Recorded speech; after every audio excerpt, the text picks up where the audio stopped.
Seal River watershed is 50,000 square kilometers of untouched, pure wilderness of the northernmost reaches of Manitoba, Canada. There are no mines, no roads. It's one of the world's last truly wild places.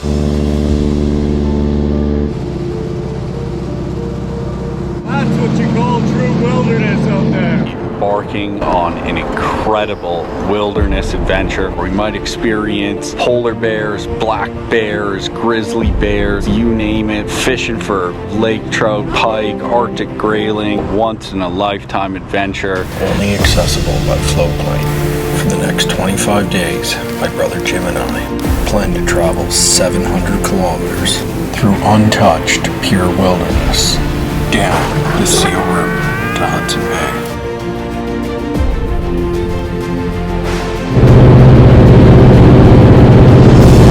Looking for a good place to land. We have touched it. Just got us right in here.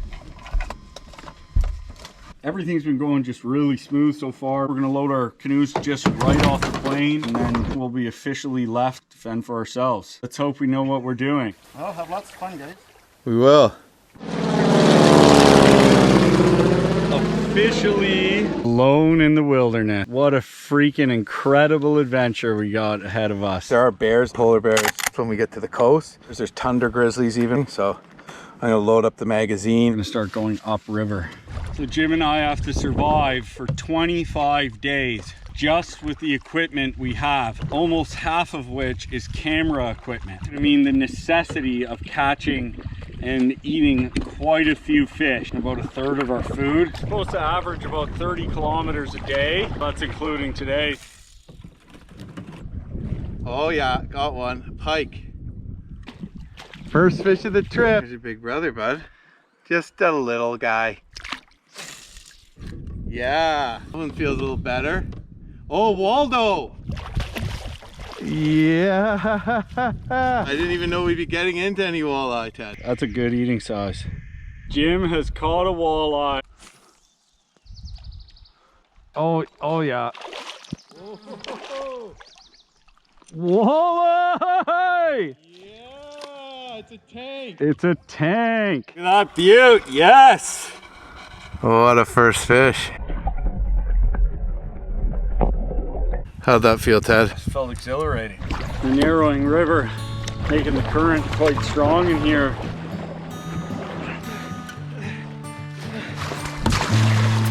Pretty tough. It's exhausting. So day one of a 25-day trip, naturally you're gonna be heavy, and that makes that kind of thing a lot harder. Oh yeah. Look at that fatty. We just drove to far northern Manitoba, far up as you can get. Then we take a freaking bush plane into the absolute massive expanse of wilderness, some of the most remote left on the planet. And it's actually an amazing feeling. You have to be extra careful and you don't know what you're gonna run into, but it's also just so amazing that we have this kind of thing to be able to do here. I think we're right here. That's exactly what I think. That's why I think there's a nice campsite right there. Yeah. I'll camp here. Well, this is our camp spot for the night. Not the best, but certainly better than that over there. All right. There are a lot of squeets out here. So looking forward to that for sure. Because we're just trying to toughen up as much as we can out here.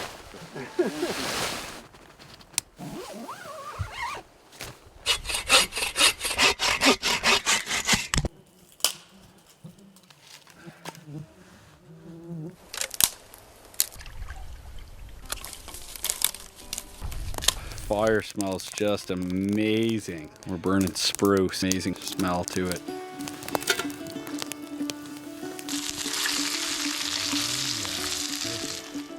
So we just ate those two beauty fish that we caught today. They're absolutely delicious. Turned out to be actually a pretty good camp. We'll see how lumpy the ground is though. It is time for bed. That was a full day. Good night and catch you in the morning.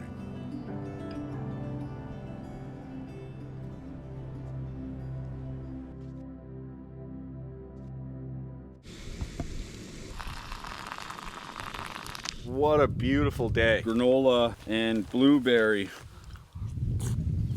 So this is a win for me. First thing that we got to do is we got to head upriver. I flew the drone here this morning. I could tell that there's another long rapid, and then after that looks pretty good, but the long rapid is going to be more challenging than anything we've faced so far. We're going to have to try to wade the boat up.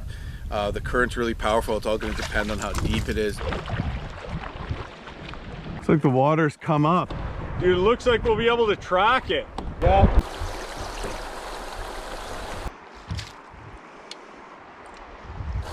Walleye. Nice walleye. You'll let her go. We got a lot of portaging to do today. That's what we got to go up. Just scouting this out. It looks really fast, but shallow enough that we could get a good footing. I think I'm gonna try to track up it, at least at the start. If things get tough, I'll veer off into the shrubbery.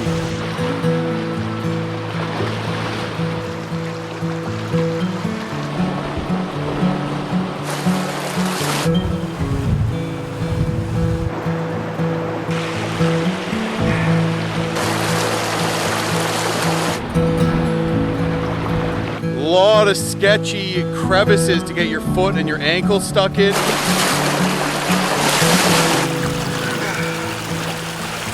That worked out great. A lot more pleasurable than trying to hack it through this swampy bush.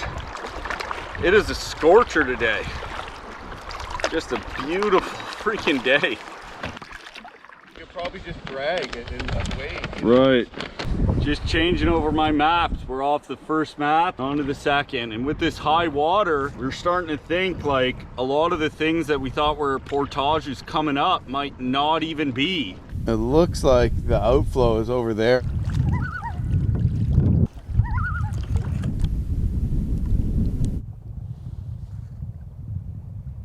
Really huge bald eagles. There's another one soaring up above. Some pretty flowers. Pulled over here to bar up. Fruit to go mango and some trail mix. Some of my homemade pemmican. Boys, yours on average would eat about 1.5 pounds of this per day.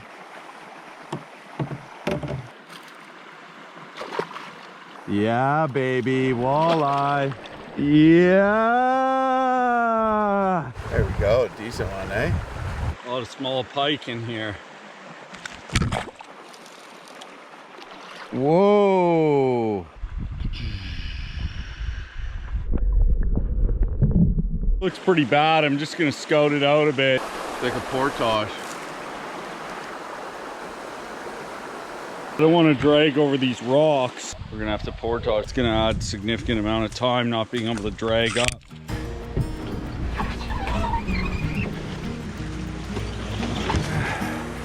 Here, you can go past.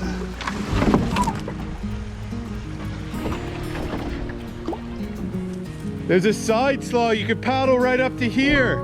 We bushwhacked through all of that, but if I just got through there, I could have avoided all of this.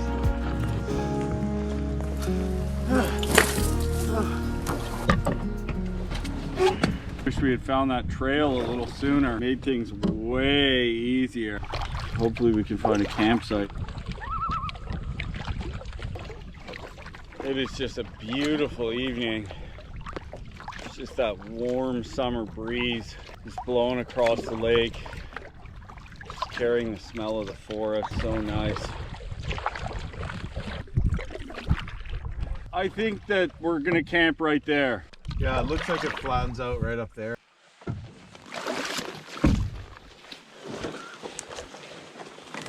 There's actually the odd cranberry on here still, right here. But because of that, there's also a bear trail here. I think we're gonna have to settle for something less than perfectly flat here. Nothing worse than sleeping with a stump jamming you in the spine though. This is a serious lightning storm coming here. That is dumping rain over there and it's blowing this way. Yeah, it's coming. Here comes the wind. Oh, it's already started on the lake.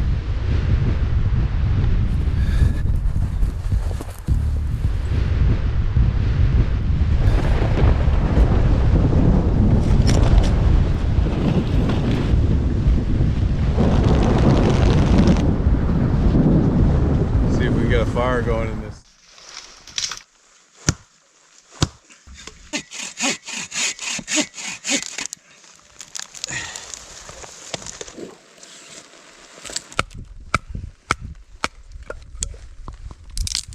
Everything's soaked in there, but I found some dry-ish. Nice. Rice and chicken, macaroni and cheese. Oh, that looks pretty good, eh? Good. Feeling a little sore this morning. Today we got across the height of land that divides the waters from Lake Winnipeg and the Seal River. Once we're past that, it's gonna be downriver all the way. On the water. When you're just like in a wilderness area, there's no campsites marked on your map. So sometimes you end up in a crappy spot because it's late and you just want somewhere and you don't know if around the next corner is a bog or a beautiful suck. There's a campsite. Oh, there's just a flat tent spot right there. Yeah, a little bit easier to get to. One thing about our site, pretty nice views of the lake. A good view of watching the thunderstorm come across. Oh, another small pike. Little bitty pike. Whoa, a lot of pep in that sucker. I can smell it. Really? Yeah.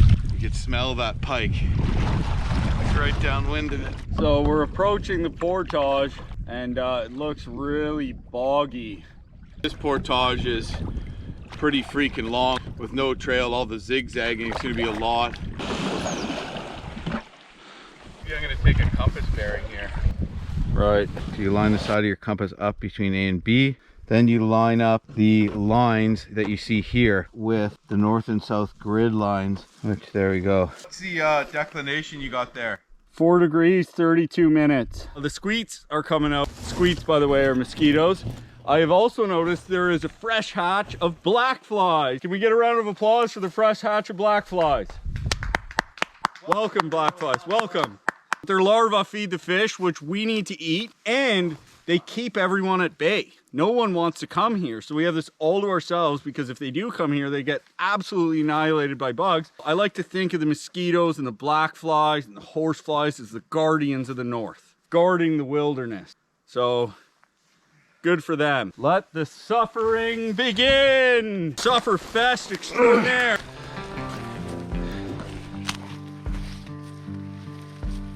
Jim's flagging. What an excellent service he's providing. We're going this way. Yeah. Oh, it's just getting worse, eh? Pretty much. So hard. Damn it. Oh, and it's just so ripping hot. Swear this food barrel is probably like 70, 80 pounds, but walking through this feels like it's like 400. We're just going through muskeg swamp right now. Our friends. Swarms of black flies. Yeah. It's actually quite beautiful. It's just really miserable to walk through. What I'm walking on right now is the extreme height of land. So if it rains here, it flows in 2 directions. Quite an adventure to do that. A lot of people, you know, find a river and they paddle it down to the finish, but they don't go upriver, cross over that height of land to where the river's flowing in different direction. Landscape really changes as you do it. You really see such different countryside. Gives you a feeling how, you know, people used to have to travel. That's when I thought I was home free. I realized there's some sort of muskeg weed bog and I'm almost sinking in up to my knees. Look at this. In the muskeg, I can't get my foot out. Oh, oh, you gotta be kidding me. That was horrible. I see it. Just beyond those trees. After that, it's all downriver. There's the lake. Isn't she beautiful? On a bald eagle. That is a good omen for sure. Made it over the height of land. Yeah!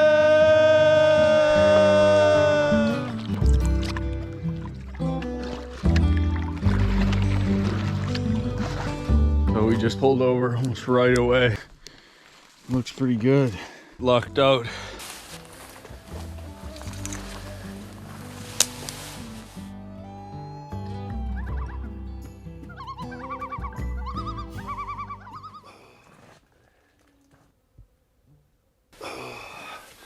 Leave the camera on all night for this.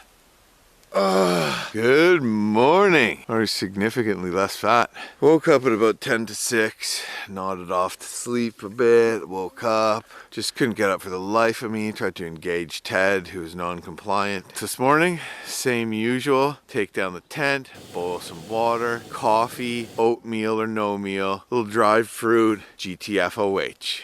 I'm exhausted. Not really moving too quick. Push it real good. Dun, dun, dun, dun, dun, dun, dun, dun, dun, dun. This coffee is delicious. So my canoe seat broke yesterday, so I'm gonna try to splint it.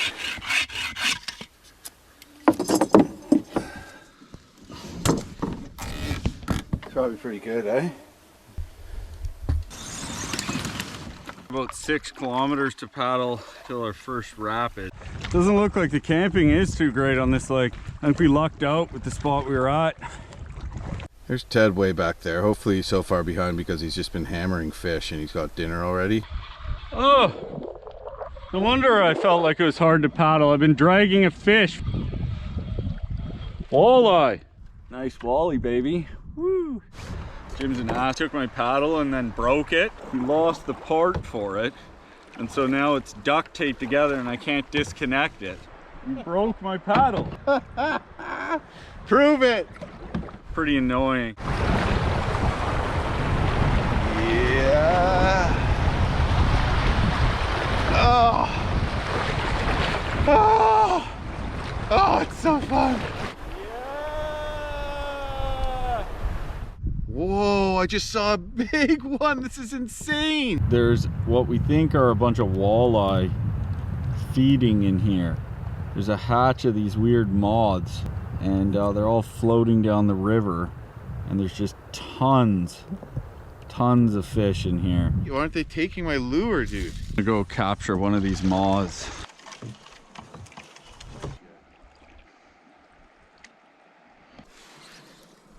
Oh yeah. Oh dude. What do you got? It's a tank. Yeah! Worked. What did you use? I captured 2 moths and put them on a jig head. Nice walleye. That's what I'm doing. So this is going to catch me a walleye for sure. Guaranteed walleye here. Here we go. Boom. Tank. Whoa. Tank. Tank. Yeah!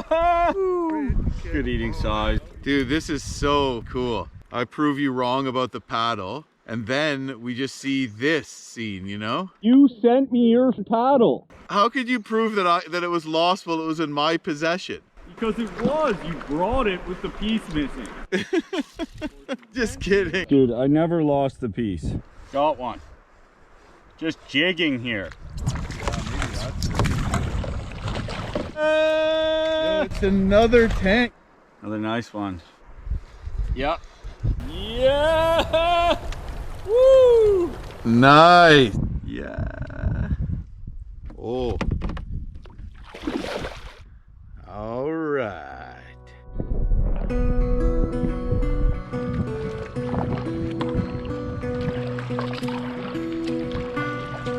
banged off another 10K, and we are across LeClaire Lake, headed back into the river, and I hear a rapid coming. I don't know if it's a portage, but yeah, we need to scout and put on the decks. Dude, the water's so high. it is, it's quite high. This is what the portage trail looks like right now. You know, this is supposed to be like a class 1, a class 2. South of here, they had got no rain and water levels were really low. So I was hoping it would be somewhere in the middle. Jim just saying this is like flood conditions. No. Yeah, dude, that rapid is huge. Yeah, we can't run this. I'm not happy about that if you can't tell. Look at the forest. Oh no, Jen. This is supposed to be like a class 1. Coming down the right would be the way to run it. Well, it appears the trip just changed gears. We have to portage this. So the high water helped us get upriver, and now it's really, really not helping us.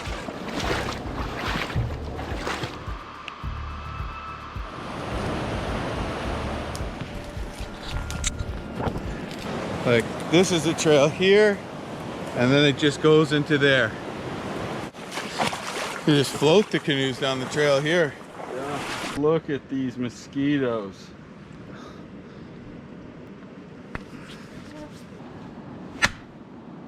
Oh, how many do you get there? 6, 7, 8, 9, 10, 11.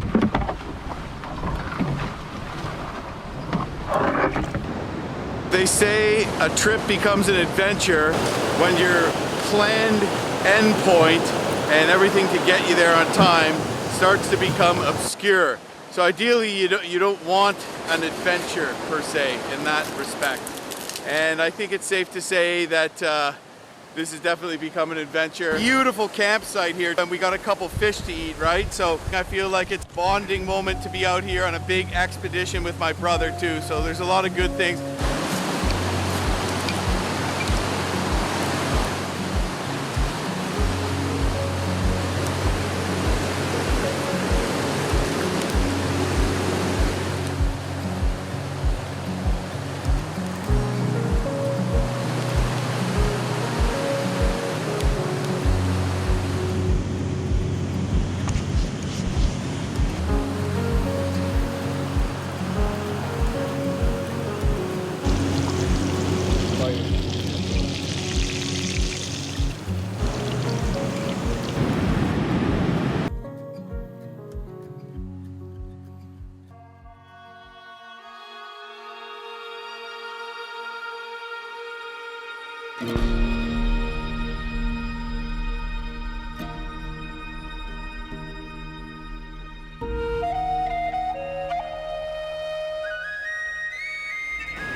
We're just gonna drink coffee, eat breakfast, load the boats, get out of here.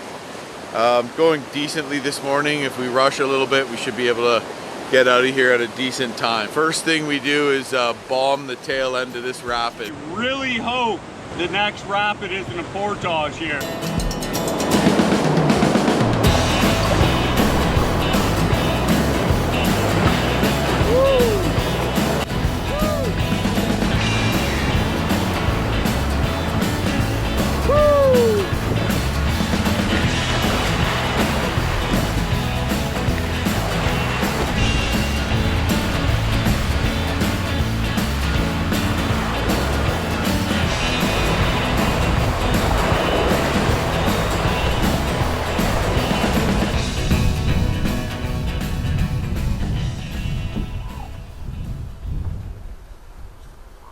Here is that bay there. I think so, yeah. So we're aiming for like just past that point there.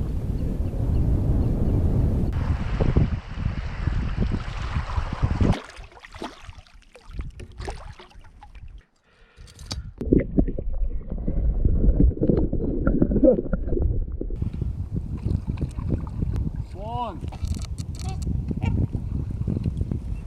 This lake that you're seeing here doesn't even have a name on the map. It's pretty common up in some of these places. I'm sure there's a traditional name from the indigenous people, but on the government topographic maps of Canada, there's no name. Nothing really powerful about being on a lake.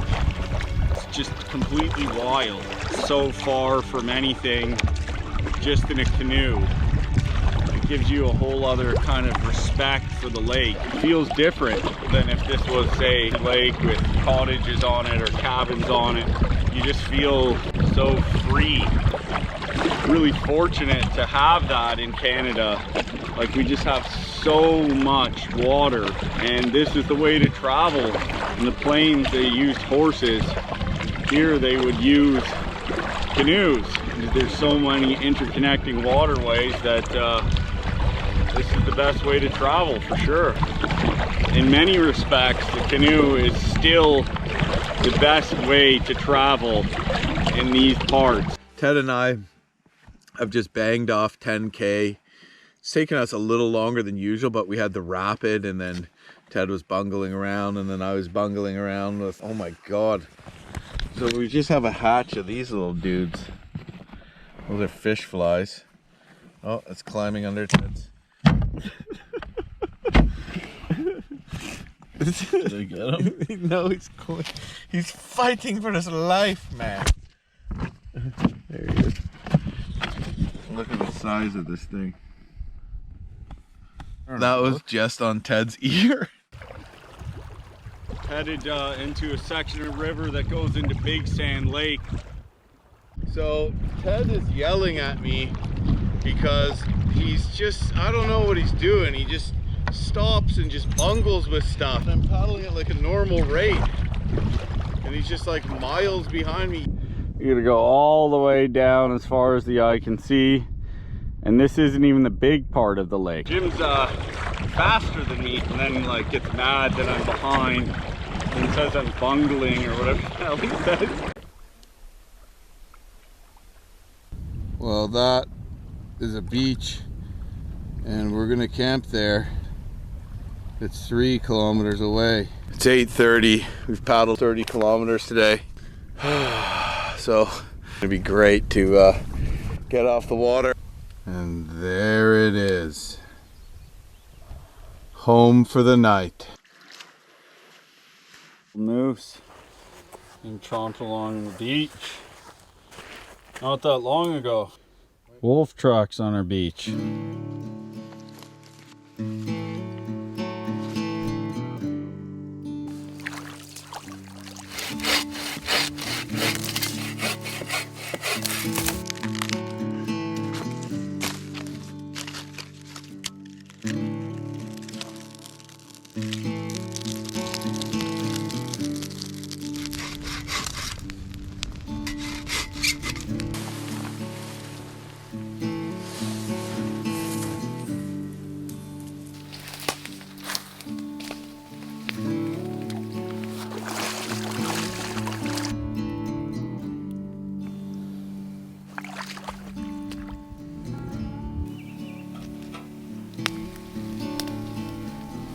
We are having Thanksgiving dinner, dehydrated meal. Man, is it ever a hearty meal, and that's exactly what we need. It was a long day, but a good day. Can't really ask for better weather to cross this lake, and we're just hoping that the weather keeps up like this tomorrow, because we got a lot longer to go. Pretty beat, man. Multiple nights with not much sleep and just beast mode every day, but I feel good too. It's like freaking paradise here. Look at this, just epic. We have this massive lake all to ourselves, gorgeous campsite, gorgeous evening, so pretty freaking awesome.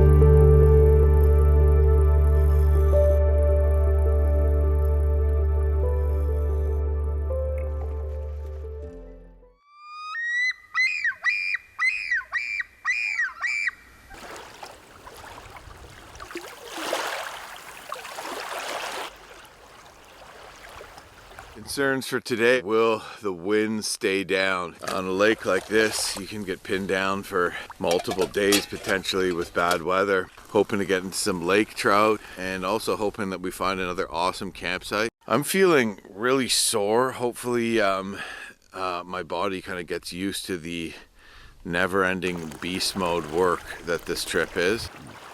That's good.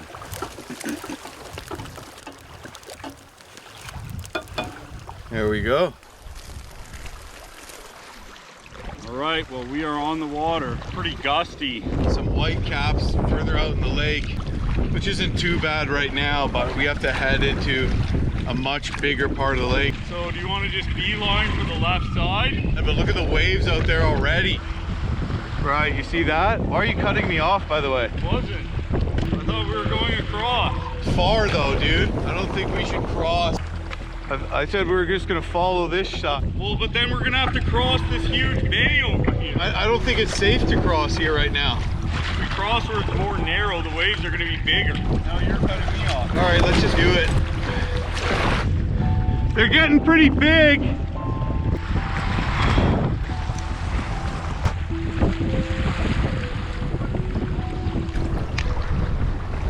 We're out of the death zone because we could swim to shore before we froze and our canoe would blow in. Pull in here and grab something to drink. Look, this is perfect. Just picked up again too, eh, the wind?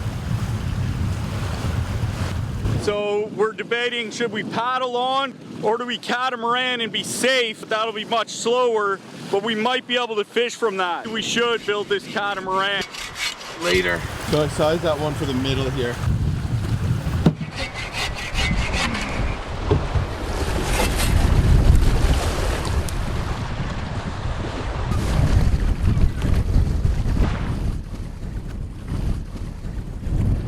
Well, we are done rigging the catamaran. It feels solid. Looking forward to getting on the water.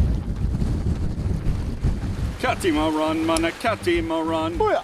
Give them a run and a catamaran. Give them a run! Yeah! Yeah! Catamaran! Yeah!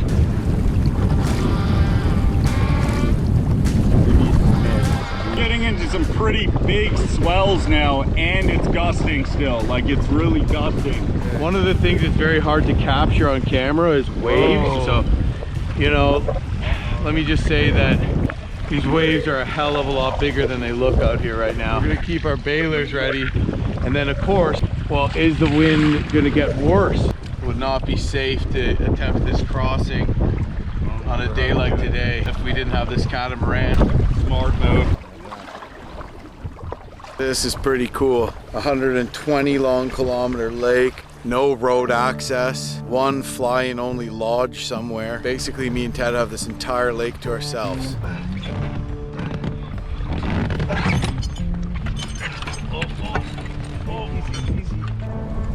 Oh. What happened? The line broke. What? Oh, god damn it, My dude. drag was too tight. Dude, that was huge. What was that, like a 20 pounder or something? I think so. Heavy, man. So sad right now. Finally pulling up at camp and Ted had lost a whale. There's actually a couple of picnic tables and a grill here because there's a super remote fly-in only fishing lodge on this lake. Right as I was pulling up to camp, I just had an absolute pig and it just did a head shake and just broke my line. Felt like a small human on the end of my line. So we're both devastated. The fact that we made it anywhere at all is actually quite a victory. So to finish it off with that trout there, right, pulling into camp, would have just been something else, but it wasn't meant to be.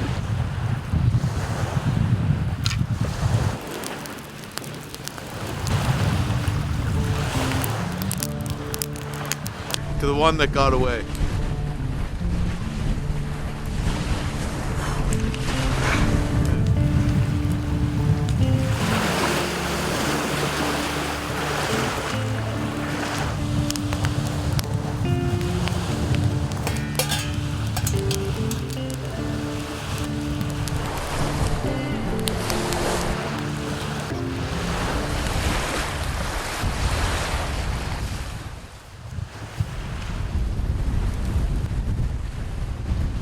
beautiful day, but another really windy one.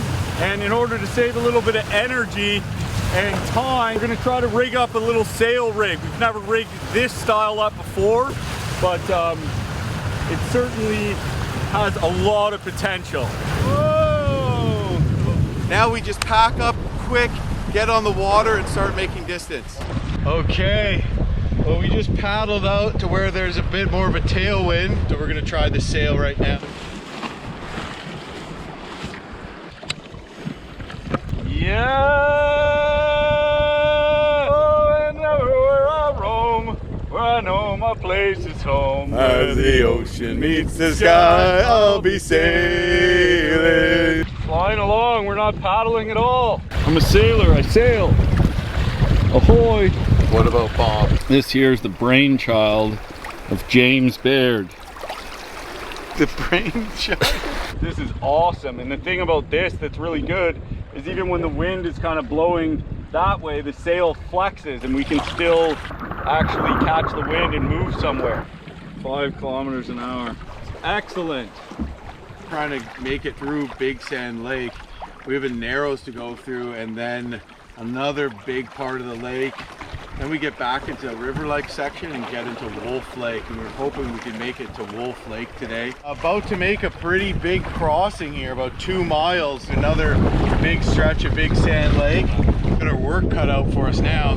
We've got to paddle across this huge bay. Jesus. We opted for solo canoes because this is one of the reasons. We could catamaran on the big lake.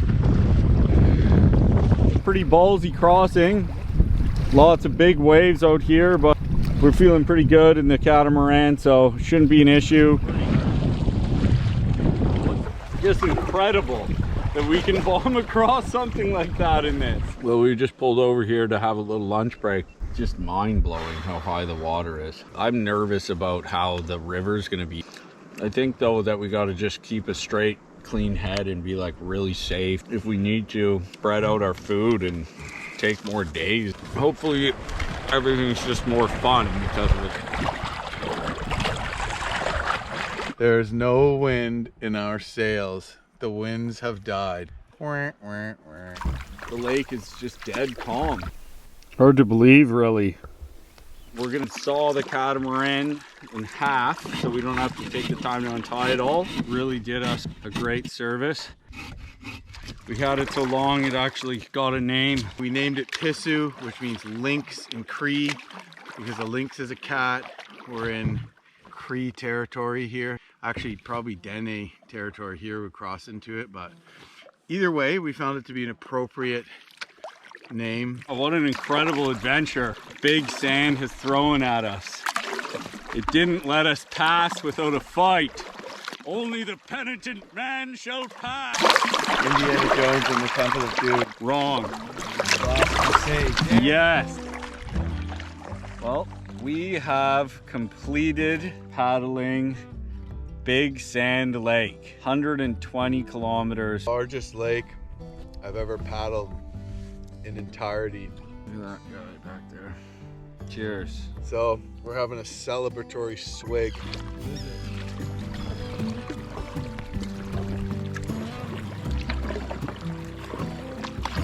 Cabins, yeah. Unbelievable. What a welcome sight. We paddled until 11:40 and we round a corner. We just see this oasis. Sometimes things work out and you get rewarded.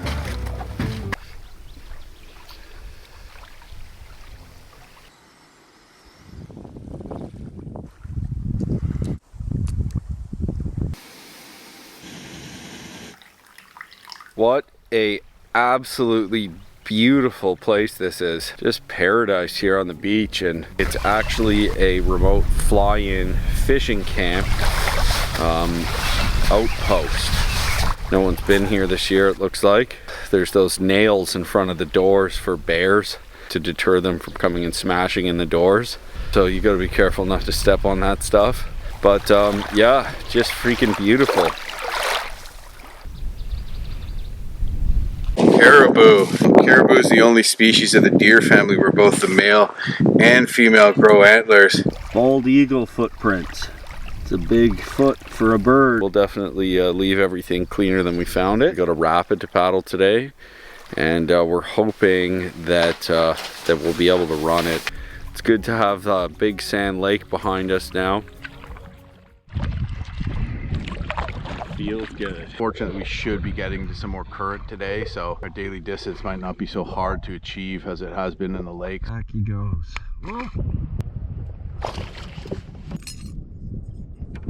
No shortage of pike like that. Just entered back into the current of the South Seal. Caught 3 pike. One was getting to be okay. Didn't keep it though. Maybe I should have. 50 inchers even in this lake. It's important for us to be eating fish out here to supplement meals. So if we keep, for whatever reason, only getting some of these smaller fish, these smaller pike, we'll have to keep them anyway. The good news is we're finally starting to get a bit of noticeable current. We're just above what we think might be, let me see here, almost a 2 kilometer long rapid. We don't know how it's gonna be. This is supposed to be the forest I'm standing in right now. I'm on the edge, but it goes back into the trees, and so it's really hard to pull over. Normally you could pull over, there's a little gravel or an eddy, but if you have to jam into these trees where there's still current, it makes it more dangerous.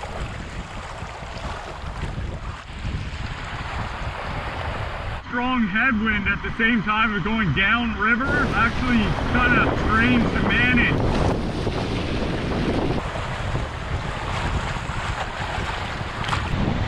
A lot simpler than we feared it might have been. Spreads out and floods wide, and it doesn't pinch and make it way more intense, like a canyon would. Piece of cake, eh? Yeah, that's a sign of things to come. There's just going to be some amazingly fun rapids on the Seal. Distance made and time traveled, we're like way ahead of any day so far. Yeah. Just headed down, hopefully to our campsite for the night. That'll be 30 kilometers for the day. We made really good time today because there's lots of current and we didn't have to portage. Yeah! Some sandy bluffs, Ted. We have to camp up there.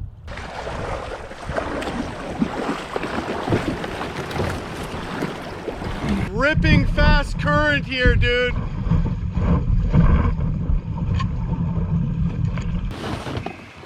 We have to hike up a cliff to get to camp because of this high water. This is the best thing we've seen in the last 30 kilometers. One thing this site has is an amazing view. It feels pretty freeing to be up and above, looking at the river and the landscape. There's really nothing along here, so it's like even better that it just happened to be right when we needed it. Cheers to the best miles for time day yet.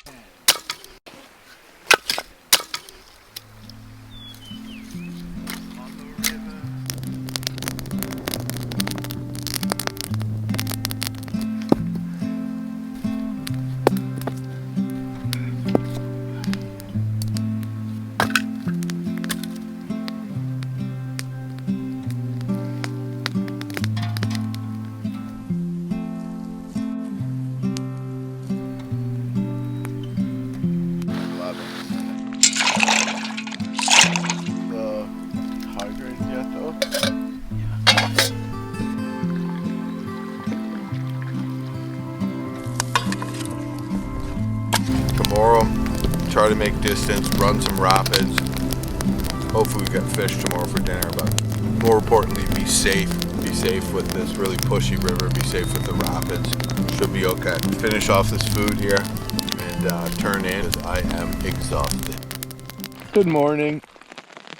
Mosquitoes. Let's kill these, as many as we can. This is what happens to your legs after the height of land portage. few black fly bites. Fun times. Just organizing our maps for the next day or two here. Black flies are out, something fierce.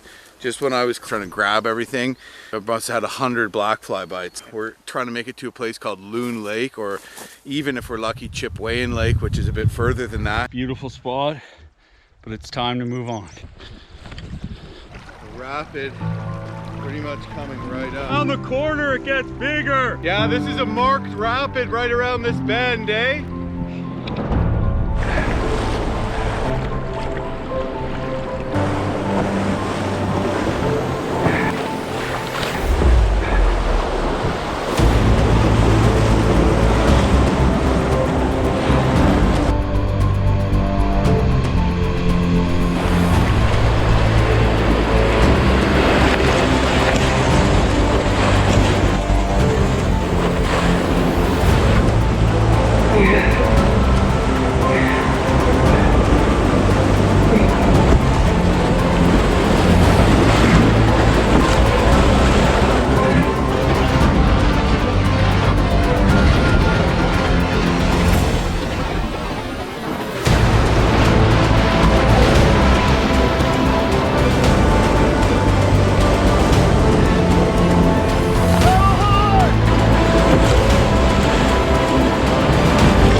That threw a lot more at me than I expected. Wow, that was pretty exhilarating. Way bigger than we thought it was going to be. Which side do you want to get out on? See on the left how there's that rock there? Right here? Let's just go down, we'll hop into this eddy, we'll take a look, and then if we see something safer to get out on the right, we'll front ferry over. After that last one there, we better scout. With the pinch of the river here, it's a lot of water going down a small section. Exactly, our worst nightmares have come true about this rapid. It's exactly what we were worried about. And you know, if it looks big from up here, it's like 5 times as big when you're in it. We're gonna front ferry over, eddy out on the other side, weight our boats down, hopefully to another eddy to shorten our portage, and then carry over the bald rock you see on the right there.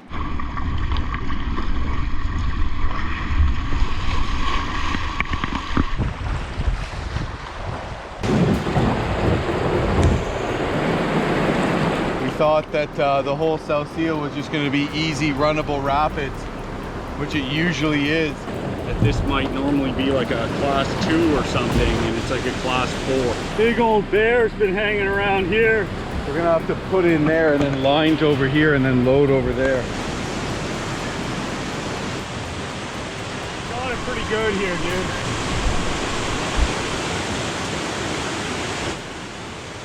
Yo, there's a fish right here. Yeah! Yeah.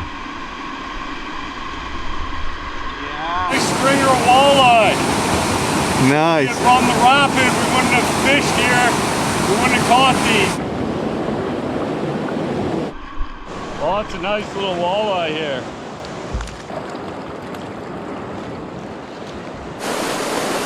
This one's bigger. Hammer time. Every cast. Loaded full of walleye here. Yeah! Every cast almost, eh Ted? There's just thousands of these things here. I just want to stay here, eh? Whoa. Look at that. Well, at times like this, I wish we didn't have such an intense travel schedule. Oh, unbelievable!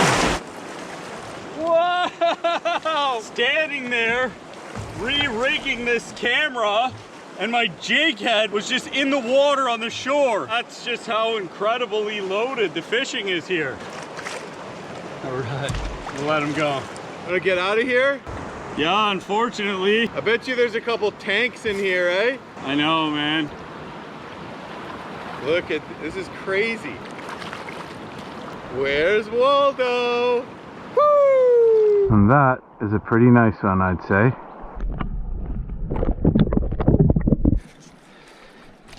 Whoa! Holy sh! Just accidentally caught a tank! Look at that guy. Let this chunker go. Goodbye. That's a pretty special place right there. Dude, we should have known with all the fish guts there. Yeah, the otters were eating there, the eagles were eating there, bears, wolf. Yeah. Just goes to show how much like a healthy fish population is good for the whole ecosystem. Yeah. 2 bald eagles just soaring over me right now. Unbelievably beautiful. Just to give you an idea of how high the water is, there is a boat washed up on shore. That would have come all the way from Wolf Lake.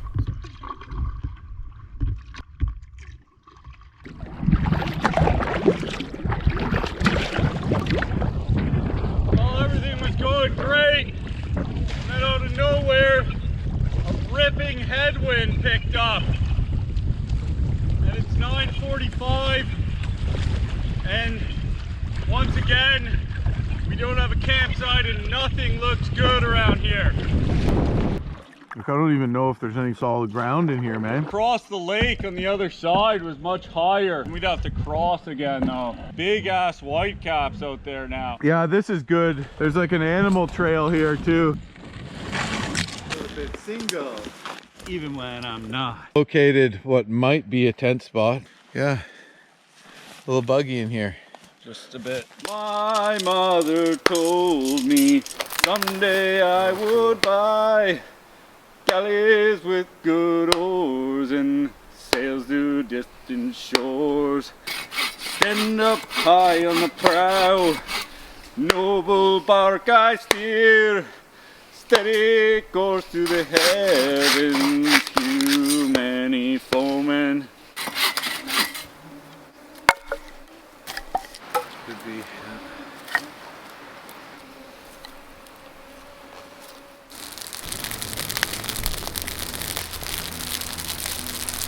So we got 16 more days out here. 17 if you include the boat shuttle. It'd be nice if the tempo was a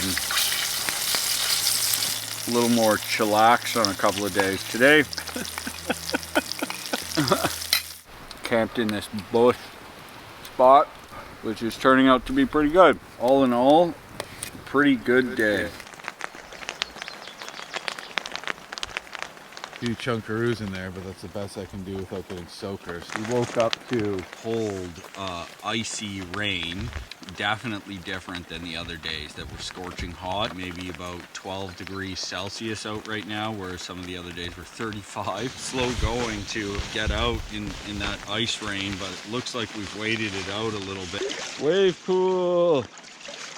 Good thing about that is we can fill our Nalgene's without treating them.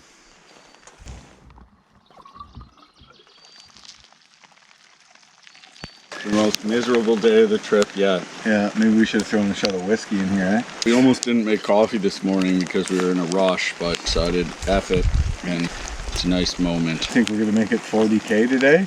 No, I'm out there in this blistering cold and rain for hours on end. It's gonna be fun. Fun, he says. This lake's not even big. I know. It's so windy out there. Yeah, man. Decided on a plan.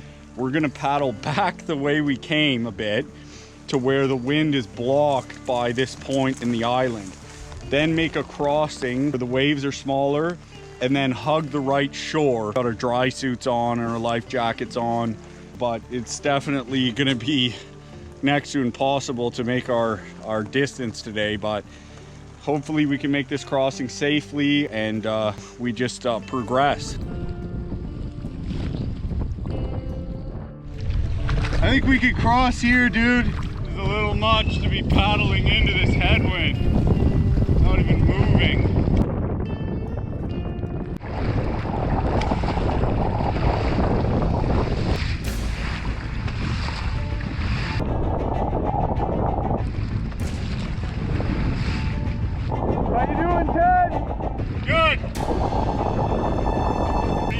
gee.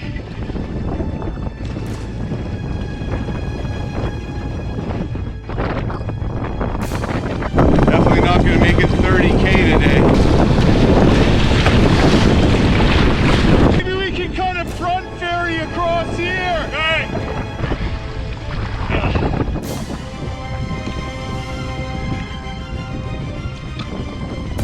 Oh, the shore! Okay. Well, if we make it across this lake, it'll be a victory.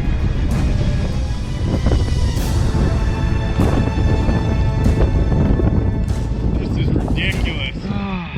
We're past. Made it about 3 kilometers after paddling hard for hours. Absolute brink of what's possible to paddle. At one point I was going backwards. Exhilarating though, eh? I think the hardest 3 kilometers I've paddled, except for maybe on the Beaufort Sea. Oh yeah, well, that's for sure. We were almost dying out there though. Right. Past the hellstorm, like we did it. Yeah, except, you know, this doesn't look like a Speedy Gonzales current. No, it doesn't. Well, shall we? I thought you'd never ask. Nope, you've never known. I'm only happy when it rains. I'm only happy when it's complicated. Heading to the wildlife sanctuary, catching a fish with every cast. Take it to can and cook it up and feed us another day. Give us energy to paddle on the way. Hot weather, cold weather, hardships, good times and bad. It's all part of it. We're just pulling up to Chipewyan Lake. We banged off about 10K, but the wind and waves look huge. Chipewyan Lake is much larger than Loon Lake, so the waves have much more time to build, and they look unpaddleable. We have to drag into that to try to get to some dry ground. But I think it's wise for us to stop now. We're both starting to get a chill, so I'll get a tarp set up, get a good camp rigged up, get a fire going, and hopefully get some hot chocolate going. Freaking cold. Found these really old tin cans and an old little like sardine can. People have been here many years ago. It is not the nicest July weather. Looking forward to getting this tarp set up.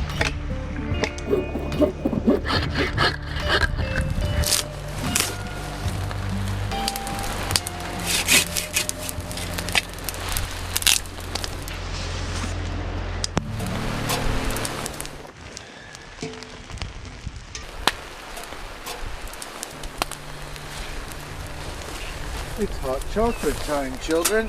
Here's some warm and so yummy and chocolate.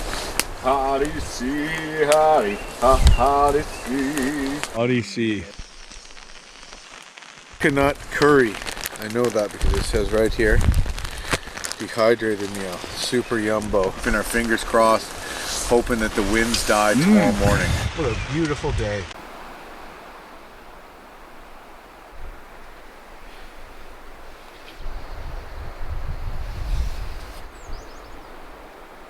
Well, good morning. The rain has stopped. Thankfully, feels like a fall day. Hopefully the winds have died enough for us to paddle and make this crossing and get back into the river. The good news is right now it seems to be dying off. So let's keep our fingers crossed for that because we're behind schedule. Ted, would you recommend that knife for stirring hot chocolate as well, or mostly coffee? I'd say that it's more suited for coffee, black coffee, in fact, with no sugar at all, and just stirring it with a knife to feel more manly. Right, but hot chocolate will work fine as well.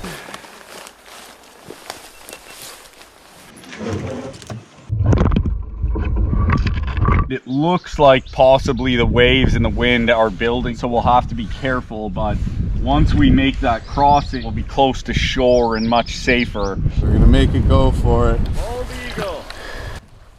This way, guys. So, hope we're making the right decision. Should be okay, as long as the waves don't build too much.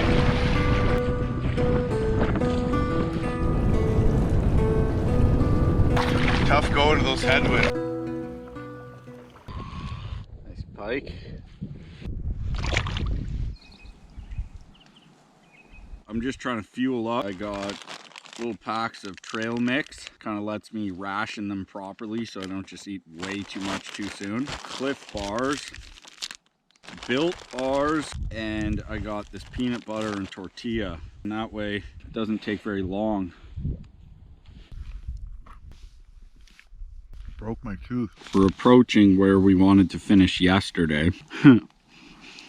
Fox Lake, and then a big stretch of river, and then we get into some rapids. I don't even know if we're gonna get to those today. Got a decent current right now, which is nice.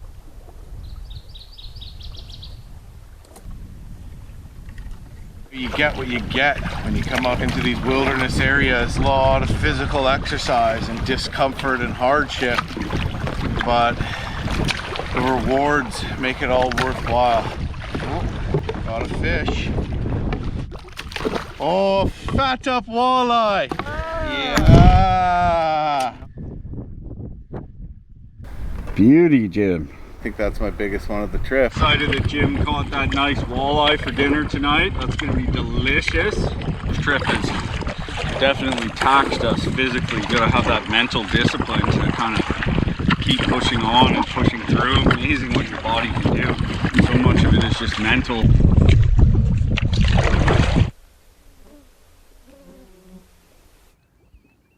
Really nice evening. Got a fish to eat. We've done 32 kilometers even after being windbound this morning. So we're gonna look for a place to camp. We could pull up right there. Yeah, I know. Let's go check it out. I don't think it's gonna get better than this for around here. Luckily today I'm not absolutely freezing, borderline hypothermatic, having to chug booze just for morale. This time I'm gonna drink booze just for fun. Oh my goodness, look at all of them. Those are all mosquitoes. Brutal. Biting right through my shirt.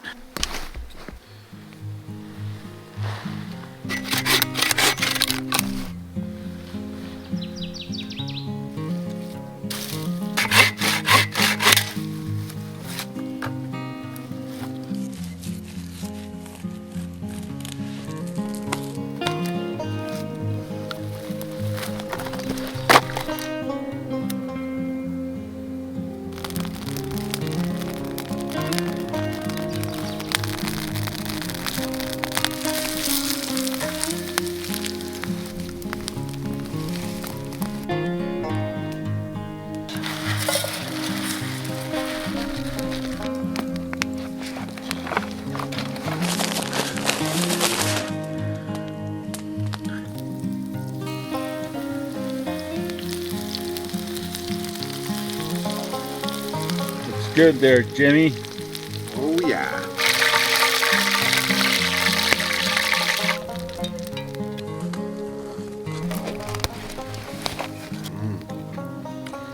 Really good, dude. Really good. Chicken and rice.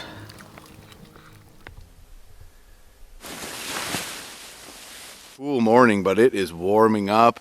Looks like we have a beautiful day, quite the contrast to yesterday and the day before. If we make it a good distance today, we might be able to make it to Taduli Lake.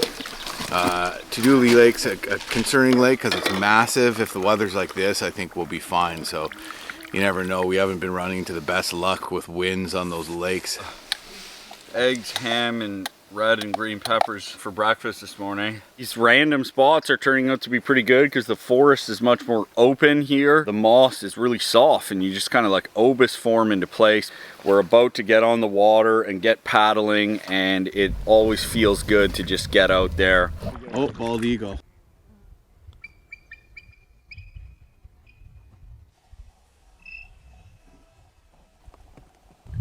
It's a bald eagle nest there. Look at the size of that nest. Bald eagles make the biggest nest out of any bird. It's a little baby bald eagle in the nest.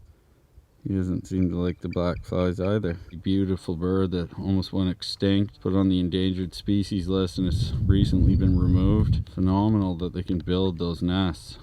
Right on our island we camped last night, eh? You guys have a good day.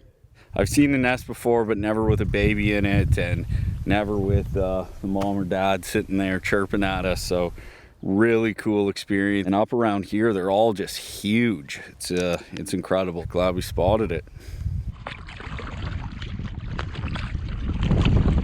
Yo, you want to take some casts here? Oh yeah! Woo! Yeah!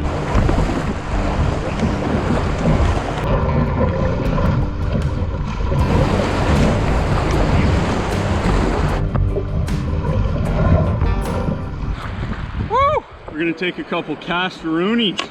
There's one. Woo! Whoa! Dude! Huge pike on! Absolute beast. Over 10 pounds. A hell of a lot bigger than what I've been catching so far. Oh my god!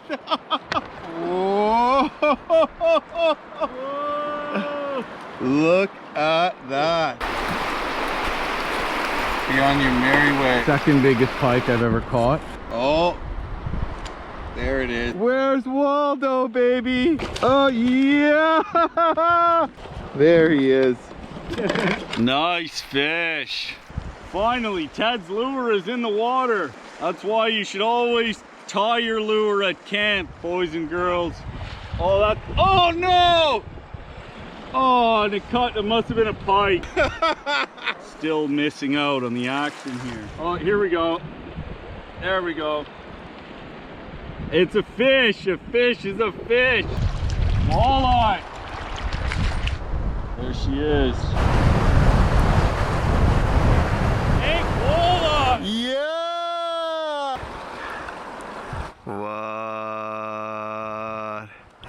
What? Amazing fish, dude.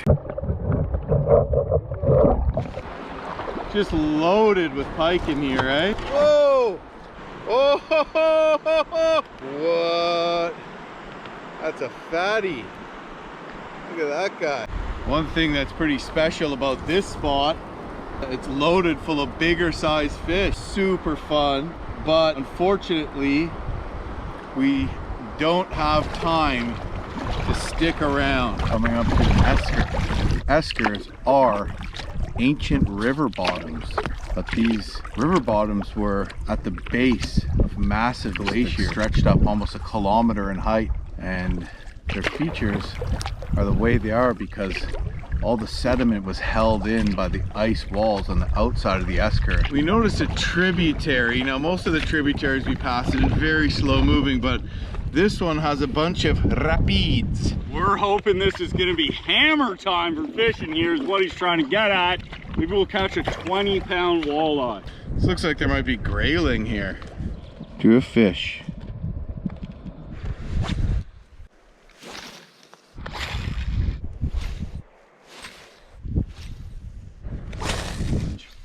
Oh, a nice walleye. All right. Yep, nice walleye. The beauty. Woo! Yep. Another pig. Shut up. Yeah. Yeah. Hooked into something just jigging. Yeah. Personal best walleye, dude. Hold it up. Look at that. Woo! What a fight. Boom. Nice. Yep. Oh, this one's good. Oh, I lost it. Oh no. That was a tank, dude. Oh. Yo. In the water she goes. Hooked in to a biggin. Oh my god. Dude, my new personal best.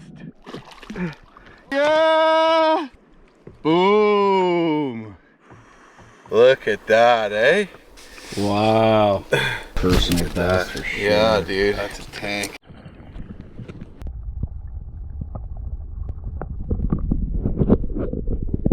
Yeah! Yeah. Jim caught the 2 biggest ones there, and I caught 4 nice sized ones. We have to move on, but there's definitely some giants lurking in there. I did lose something that just felt like an anvil. 10-pounder probably, eh? Walleye fishing is just off the charts here. Off the charts, yeah! Jim's really geeking out over this. He's even wearing a walleye shirt. So fun. So fun. Stay right, run the first part, scout the next part. I think there's gonna be like a 10-foot standing wave there. So you think that's a portage? No, not necessarily. We don't know what this is gonna be. It might end up being a relatively easy run, or it might end up being challenging. Yeah, down lower it looks bigger, Ted. I think the left's gonna be smaller. The bald eagle.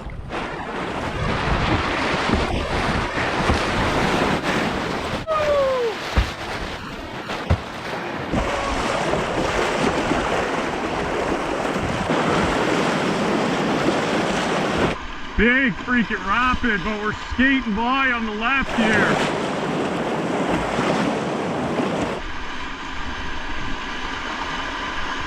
Woo!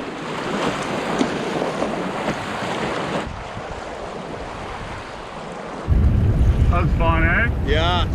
Pretty awesome high volume rapid. Essentially we managed to avoid all the big stuff. It was still a fun run, like fast current just whipping down. But it is weird how the map is marked and how some rapids are just nothing and other ones are quite the rodeo, and really they don't look that much different on the map. Done about 35 clicks today. Rapids, big fish. Sunny times, good day. We're nearing Taduli Lake, which is a huge crossing. We're considering trying to get out on and make some distance today, but we don't really need to. I think we're gonna pull over. We see a spot where we could probably camp. It looks like we're rewarded with a nice campsite.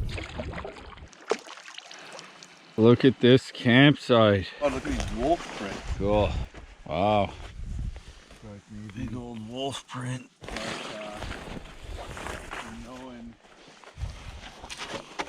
Cool. Found a moose antler. Whoa. Wow. Good idea stopping to camp here, I think. Look at it. All right.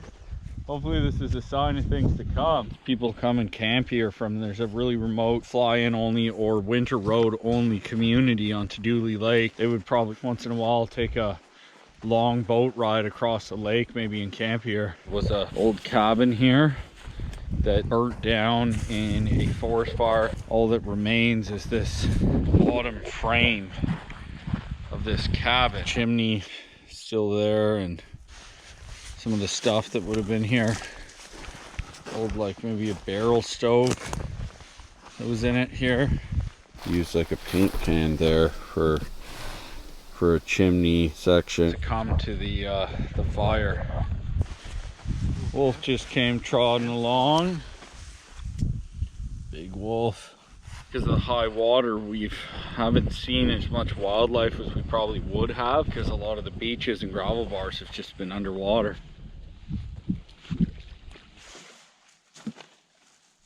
A slippery stowaway. Who is it? It's Captain Morgan. A stowaway. Stowaway. What's a pirate's favorite letter? C. C. I asked Jim before, that's why he knew. He said R, and he's like, yes it is, it's R. And I'm like, no, it's C. Yeah.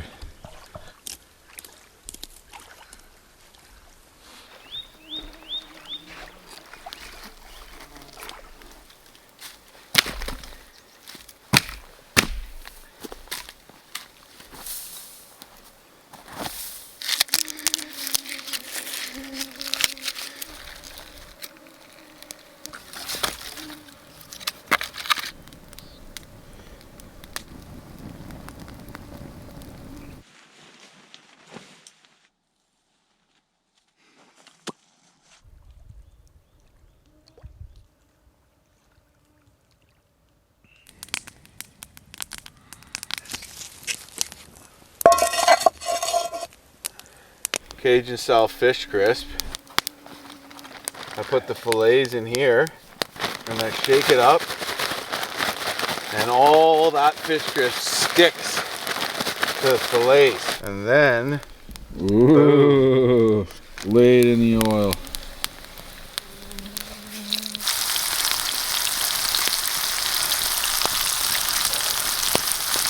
we got the little Frank's Red Hot Buffalo here. Been big fans of the Frank, and a little tartar sauce as well. It's just deadly. The best one yet. Get that all up in there. Super, super fun day. Better than the last couple of days. We made a little further than the daily clicks that we need to put behind us, and no horrific headwinds and a couple rapids, but they're manageable. So great day.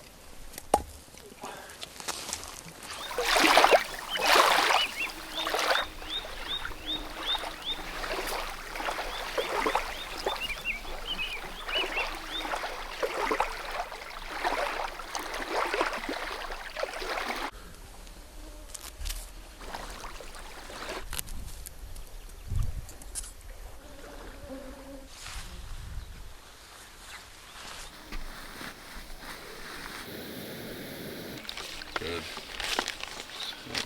Mosquito just kamikazed into my coffee. Really nice change to where we've been camping the last few nights. We've got the second largest lake of the trip to contend with today. Fingers crossed the wind is good. Hopefully maybe even get into some more of this great fishing, because that's just been absolutely epic.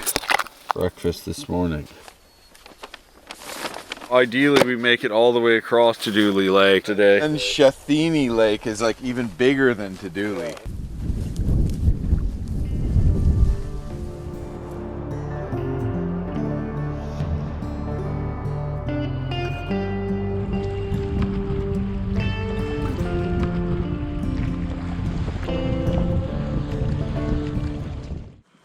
Here. I think if we stay right, the waves will be bigger.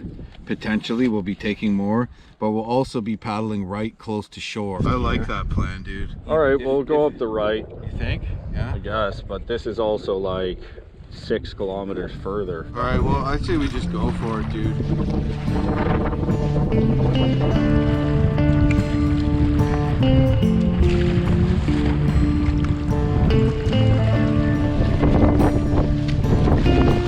Not easy, let me tell you, it's not easy. So I just found this fatty whitefish. Looks like an eagle got it. It's just floating on shore here. Been island hopping our way through Taduli Lake, and we are making progress. It does seem like the wind is dying in our favor, but about to pour on us. So the rain has caught us.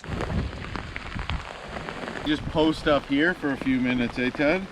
Came from here, paddled behind this island, made a crossing to this little island here, and then we just right now paddled across here over to Chip Point here. Then we got a whole huge section of the lake there to deal with. We're just waiting out a bit of gusting wind and rain. Isolated clouds today, so I think it should blow through quickly. Storm clouds are that way, blue skies are that way. Making a big crossing, a little chop, but weather seems stable. That's where we're going. Headed to boop, some land there. Paddle well into the evening. Hopefully put Taduli Lake behind us.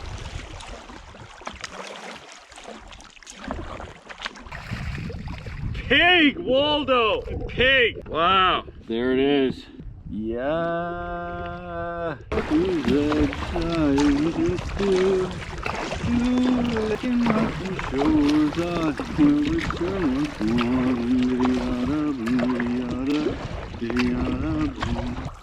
Good tune. Just hooked into a big old walleye. Got him. Look at that. Nearing shore. We're both exhausted. This has been a long, hard day. 35, 40 kilometers, I think we made it. 11 and a half hard hours on the water today. After a perilous open water crossing to arrive at what looks like a swamp. Our swamp for the night. Yeah. Well, this looks better. Certainly looks better to me. Oh, and I got a fish. A little bigger, huh? Woo! My canoe is touch shore. Smells amazing here. It's pretty good, dude. We have agreed with which we have agreed. Think we gotta want more. We have it all we want to.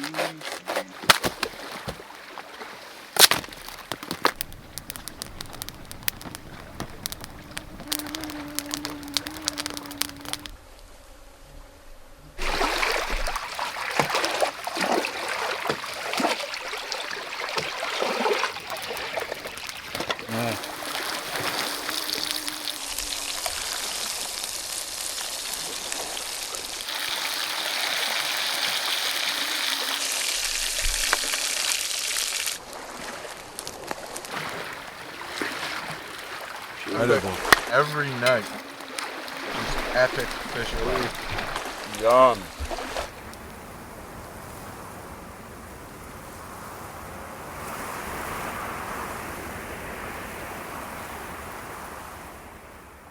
So I'd say this might be an official record for bugs. My goodness. Good morning. It is a buggy one. As I wave my hands, I'm just hitting like hundreds of them. Today, we are just finishing off Taduli Lake. We got a couple of rapids to run. Hopefully the weather stays like this and we catch a couple fish. We're going into Nisaga Lake, then into Shithani Lake. This lake, that's only half of it. We're currently paddling the South Seal River. This lake, Shithani Lake, is where the North Seal is meeting up with it, doubling the volume. And as we exit that lake, we will be in just the Seal River. And I thought this river was big. The Seal must just be massive.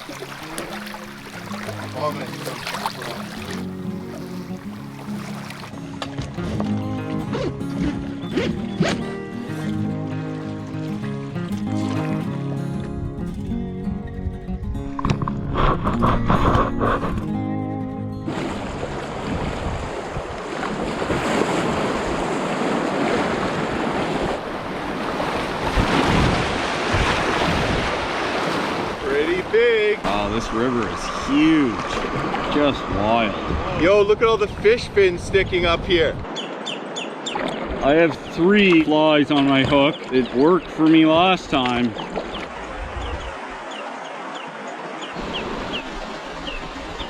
See him? Yeah. Literally hundreds of fish there and I can't get one to bite. We're just after something that I don't have.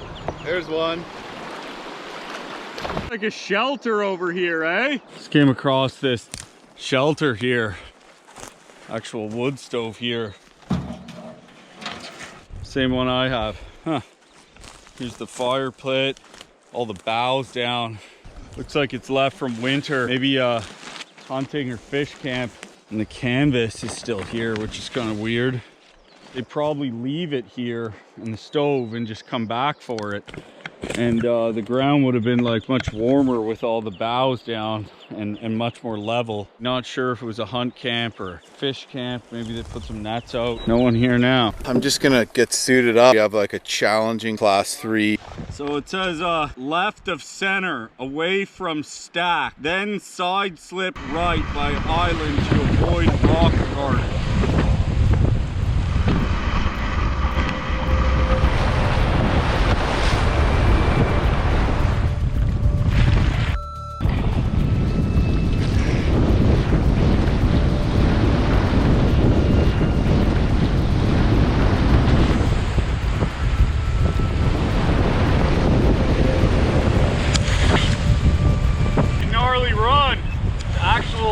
Challenge was how powerful the headwind is. I could barely keep straight. I was careening into the last part sideways using like every ounce of energy I had. Well, this is super sketchy. The water's so pushy, we thought we could pull over to scout. There's nowhere to get out because the river's in flood and it looks like the rapid is massive. Ted swept into it. Oh, the water's like chest deep here. Look at how flooded this is. There's like current in the forest here. A river when it's in flood is not a safe place to be. Very, very scary. Looks like we could just stay left because the left is just calm all the way down past the boulder, except at the end, maybe there's a hole there that I can't see. But come stand here so you can see the left. Yeah, I see what you're saying. It looks pretty easy on the far left.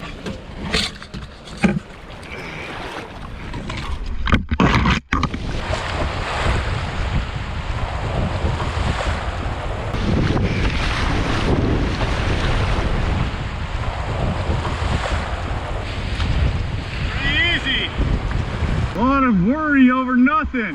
Just missed everything, eh? Yeah, it was fun. Well, it turned out to be a piece of cake. I say we cut across like the angle I'm going and then follow the shore.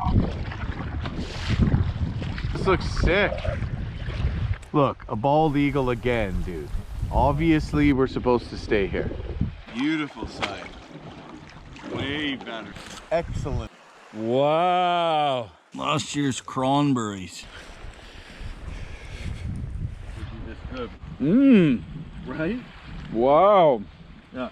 Those have been frozen on the plant all winter. Amazingly good. Low bush Arctic cranberries. They're not actually from this season. They're from last season, but they stay on the bush and freeze, and they're really good. Sick, camp. So cool. Oh, look at the eagle. We have decided to stay here. Just wanted to take advantage of this freaking beautiful Esker campsite.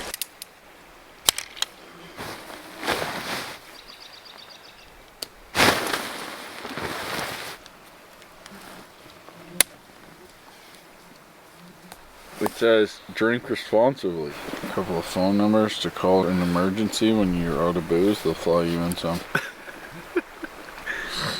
We like camping with the captain.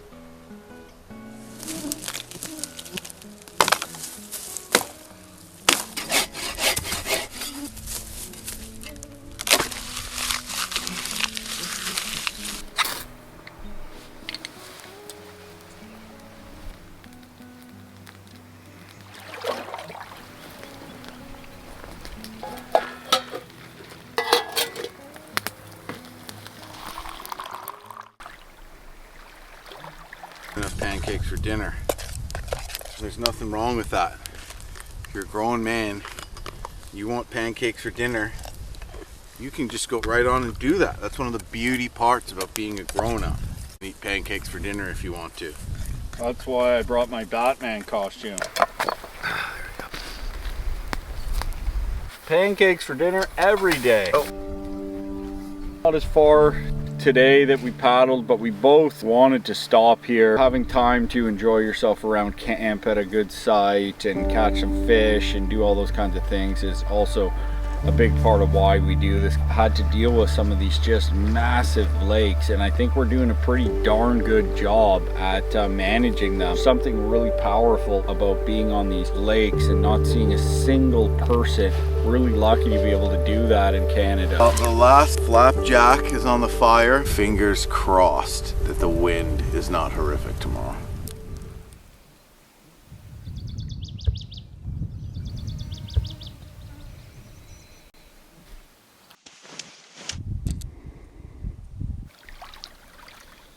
We're hoping to paddle 32 kilometers today. Winds are calm now, but it's still early. So hopefully they stay calm for the day. That would be a real nice treat. Gorgeous campsite. People have probably been camping there for thousands of years. Went up on top of the Esker at our site there and got a bit of a view of the lake, and all sandy tops stretched on for a while, and animal trails. And the Dene used to use the Eskers as travel routes to hunt and ambush caribou and channel them and all kinds of stuff in this area. So it's a lot of indigenous history. Samuel Hearne actually camped on this lake, which is the first European account of the lake. And Samuel Hearne traveled up this river to the coast of the Arctic Ocean. We had Dene guides. You can imagine what a mission that must have been, and in very different times.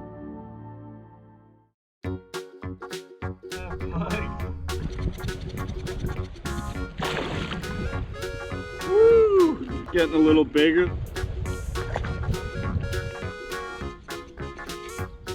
That is just taking forever. Oh, it feels pretty big.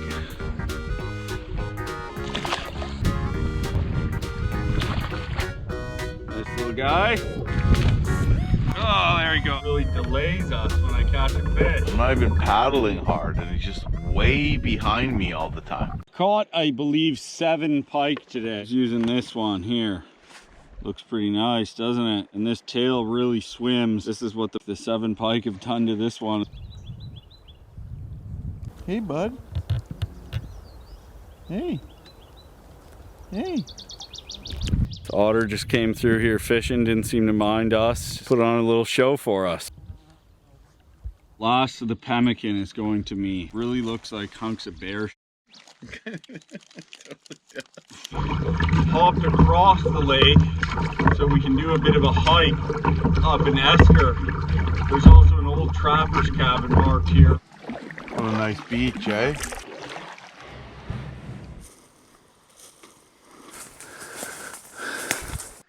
Beautiful. And Esker is essentially an ancient riverbed that formed under a glacier. Glacier could have been a kilometer or more thick of ice. What we're walking on here, this tall, was just deposits of sand from like a river flowing underneath the glacier. It's huge. Absolutely massive. It's pretty cool. We got to paddle all the way down the other end of this lake, so as far as the eye can see today. Made it. Looks very different. That tree's getting pretty big there. One of the biggest ones I've seen, if it was alive, around here anyway, for sure. Supposed to be an old trapper's cabin on this side of this little pinched in lake here, but might have burned down. Maybe this is where the cabin was. There's nothing left. That looks like a stove and an old piece of the chimney here. Kind of cool. Looks like a big pan. A couple of like pits here. There's just nothing left other than what I found. Completely burnt. Here's some bones. Cool. More bones. Wonder if that's an animal that perished in the fire, or if wolves or something got it, or even if it's just discarded from whoever was in that cabin. So built a cabin there. It's a really nice spot.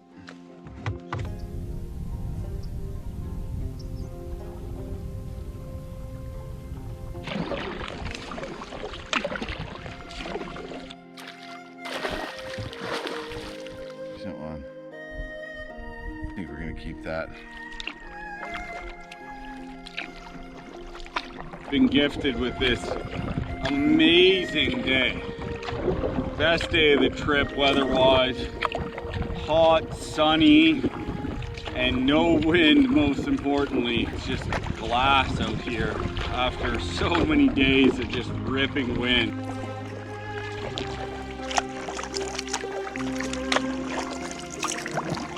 What an incredible day. Yeah, man. How many days a year this lake is this glassy? Yeah. You know? Hard to believe, right? Yeah, man.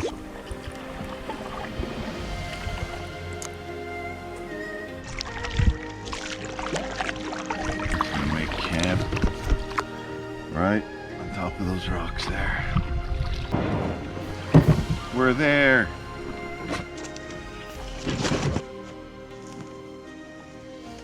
Oh, wow.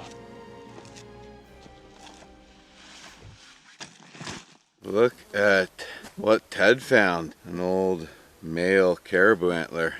Unfortunately, their numbers are not what they once were, but also their migration only comes through this way in the winter, I believe. But that is super cool. An emblem of the Canadian North, really. Beautiful sunset, soft moss to sleep on. What a beautiful sight this is.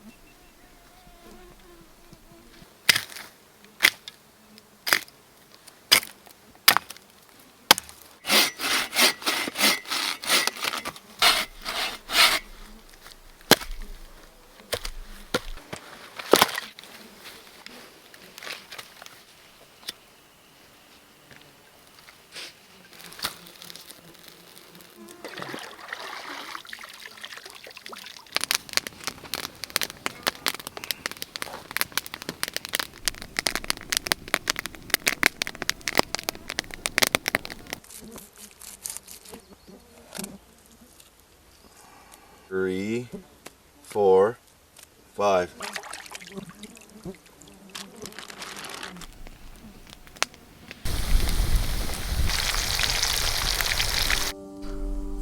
What a spectacular day. Churchill Lake didn't disappoint.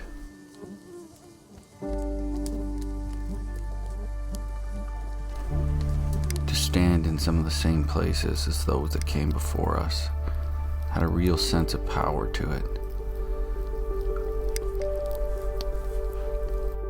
This campsite was really proving to be one of the best of the entire trip. Stands out in my mind as one that I'll remember for the rest of my life. Completing Churchill Lake represented the last of the large lakes of our trip, with only 4 kilometers left to go to the Seal River. Delicious fish dinner made it all that much better.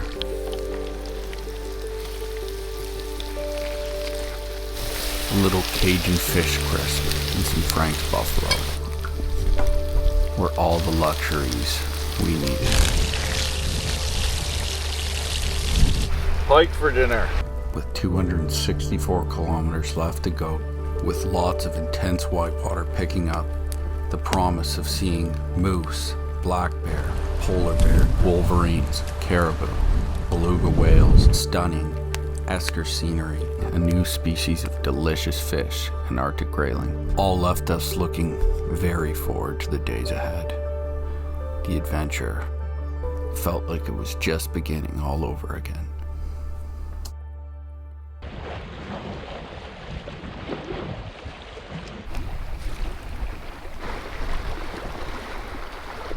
We'll be paddling about 2K on this lake, and then we're into the river, no more lake. Really excited to see what the Seal River has in store for us. It's supposed to be one of the most beautiful rivers in the Canadian wilderness. Just a really special river, and we're gonna witness the full bore of it because it's a big drop, fast flowing, really wide river, serious whitewater. Time to load up the boats and start paddling onto another stage of this trip. This is definitely the Seal River, Ted. We made it to the Seal River. We did it! 450 kilometers, we made it. You have to travel now 235-ish kilometers all the way to Hudson Bay via the Seal River. Unbelievable waterways that we have here. A seal! We had no idea we'd see seals this far up. That's uncanny. The moment we enter the Seal River, we're greeted by an actual seal. Swum 240 kilometers upriver from Hudson's Bay. It's probably not common for them to be this far up. At the same time, a bald eagle swooped down over it. Cool morning thus far. You hear him sniffing? Yeah. So amazing. I did hear the fishing wasn't as good on this river. Maybe it's because all the seals are in here just pounding all the fish. We just paddled up this tributary about 500 meters or so, and we're hoping to catch some grayling in here.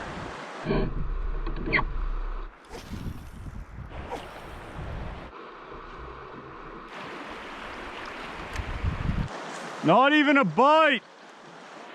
Well, it is not a hot spot like some of the other spots we witnessed. I haven't even got a bite, and Jim hasn't had a bite.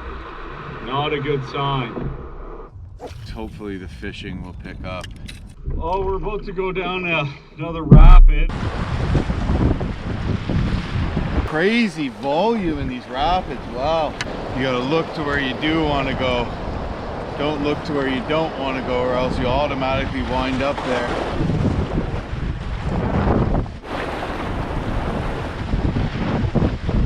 That was fun. Yeah. Just fishing at the base of this rapids we ran. Something on here. Oh, grayling! Grayling! Yes! Look at that, what a beautiful looking fish. Have to make the decision whether we're gonna continue on downriver or whether we're gonna camp here. The issue is that there's nowhere to camp downriver for quite a way. So we think we might camp here and call it what would be probably the easiest day of the trip yet. Yeah! New species, Arctic grayling. They don't get that big, but they're beautiful fish. Look at this fin they have. It's got all these colorful spots in it. Pretty cool. The landscape is changing as we go. And now we're noticing, we feel like the water is clearer, and now there's the Arctic grayling fish here. Just all of a sudden, you know, change from these pike and walleye and now grayling. This is unbelievable. Nice campsite, eh? Holy crow. Look at this pile of antlers. It's crazy, dude. Yeah, man. It's like another world. Look at this. Ooh, wild. Pretty old antlers, man. I'm not sure how many caribou come through here anymore, but at one time the herds were a lot stronger and there's way more. Reading stories about this area by Farley Mowat, and him seeing the migration is just such an absolutely incredible thing to read about, let alone to witness and to understand. The throngs of life, the largest migration route out of any animal on the face of the earth is the barren land caribou, the incredible animal that is the emblem of the north, that has sustained life of indigenous people here for millennia. It's incredibly, incredibly special, and they're all dying. And there's all kinds of reasons compounding, but nobody really knows why 100%. And I really, really hope that we can see caribou again in those numbers like that. Not just piles of antlers and bone. For Christmas, like early December, I'm guessing, is when they'd come through here, and then they spend the summer on the barren lands north of the tree line. Just an absolutely gorgeous place. Not camping like this where I'm from. All of a sudden we cross over into the Seal River and we start seeing seals, and we're catching Arctic grayling. Very fascinating, very amazing place. Look at this river behind me. So beautiful. Jim and I are the only ones here. It's nice to take some time off the river as well. Jim and I are off on an esker hike. Look at this view. Seems like the shores are getting more sparse.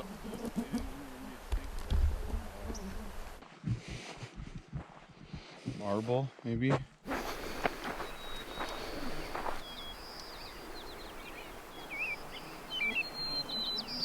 This is just out of this world, eh?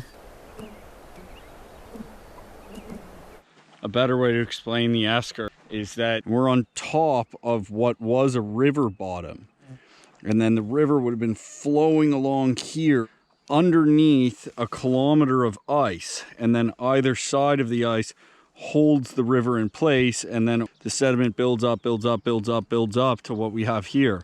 And then of course when they melted, they just left this pile, and that's why it's all so like fine ground, and even with random rocks that look really out of place. Looks like someone placed them here. The Dene used to use them as travel corridors because much easier than walking through the forest, and the caribou as well. So really cool.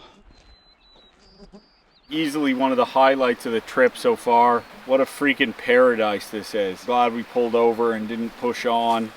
and just took a little bit of time to actually slow down and enjoy what's around us a little bit.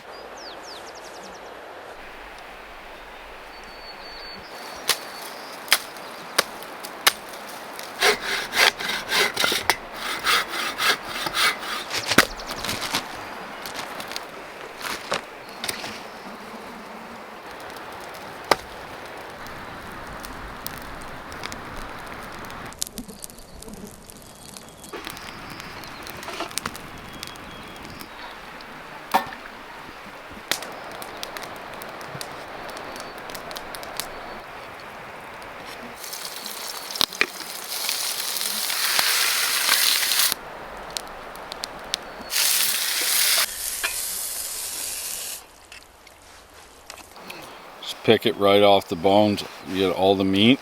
Yummy. The Old Bay is a nice kick. Awesome treat. More than enough for what we need. Loving the Seal River, and we just got on it. Looking forward to the rest of it. Got some big rapids to run tomorrow and lots of action coming up, and hopefully some more good fishing.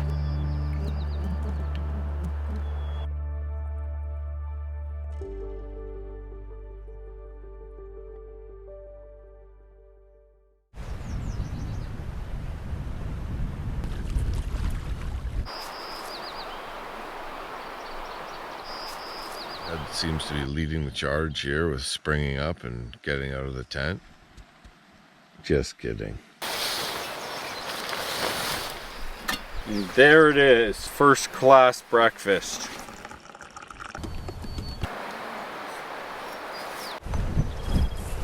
There's a forest fire a ways off. That smoke is kind of clouding the sky a bit and making it look like a cloudy sky. Hot and dry today and windy, so definitely not good conditions for taming a forest fire. It would be spreading quickly today, I would imagine. Baby bald eagle in there. Its parents might come back and kick the piss out of us, you know that, right? Well, hopefully you have a wonderful day with lots of fish.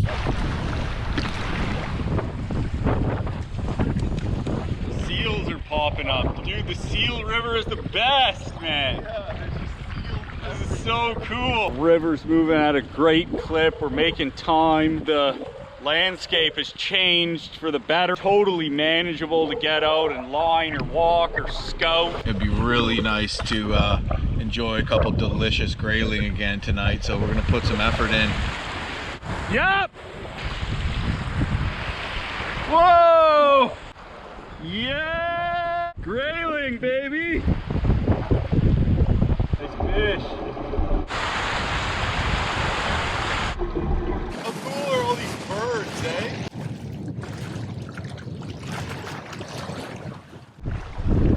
Class 2 right here, and then there's another class 3.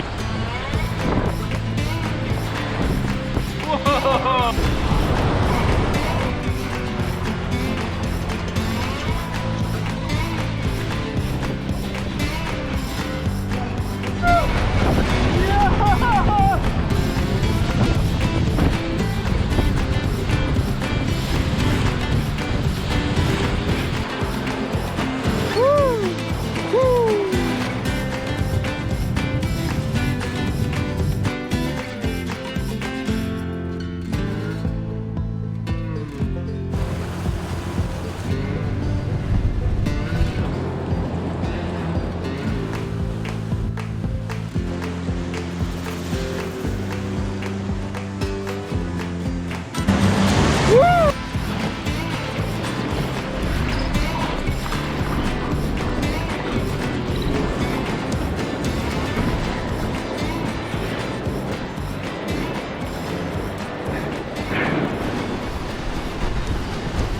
Don't go that way! Came around because I wanted to bomb some of the big waves, but it just started pushing me right into that rock ledge.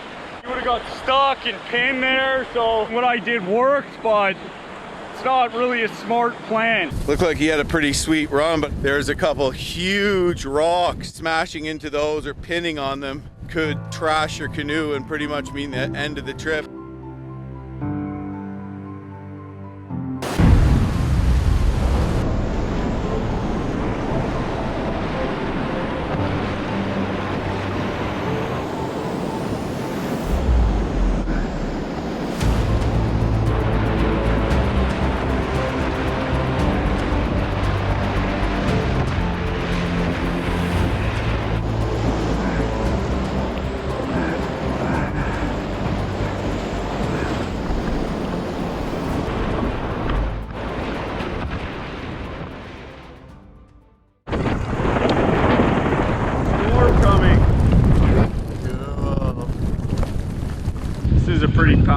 saw a storm coming here.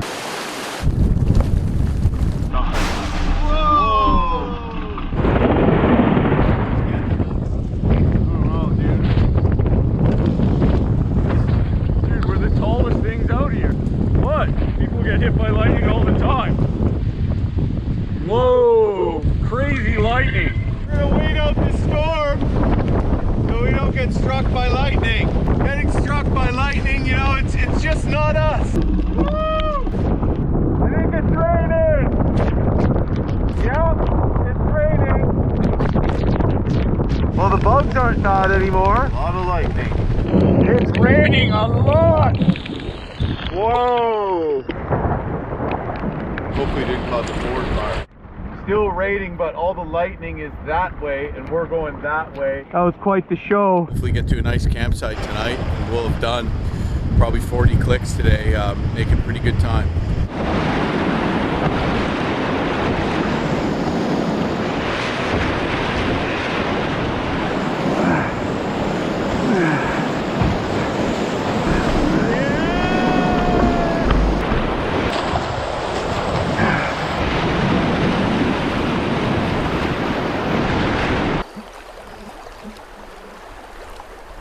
Yo, bear, bear.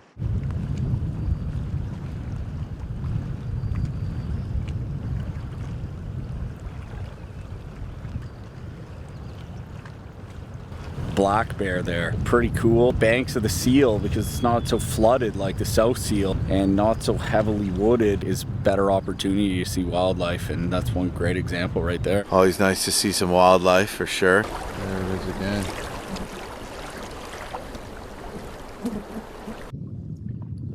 Epic, like never-ending sunsets out here. Look at that sun.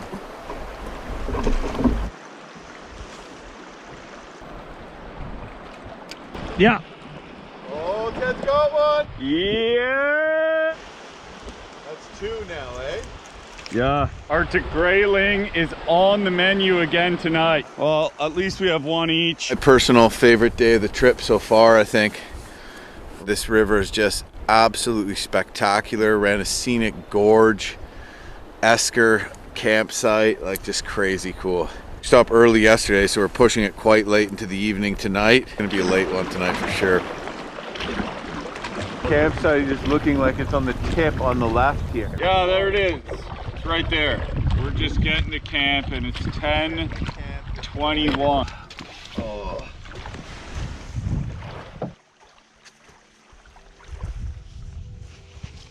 Sounds like there's a thunderstorm rolling in.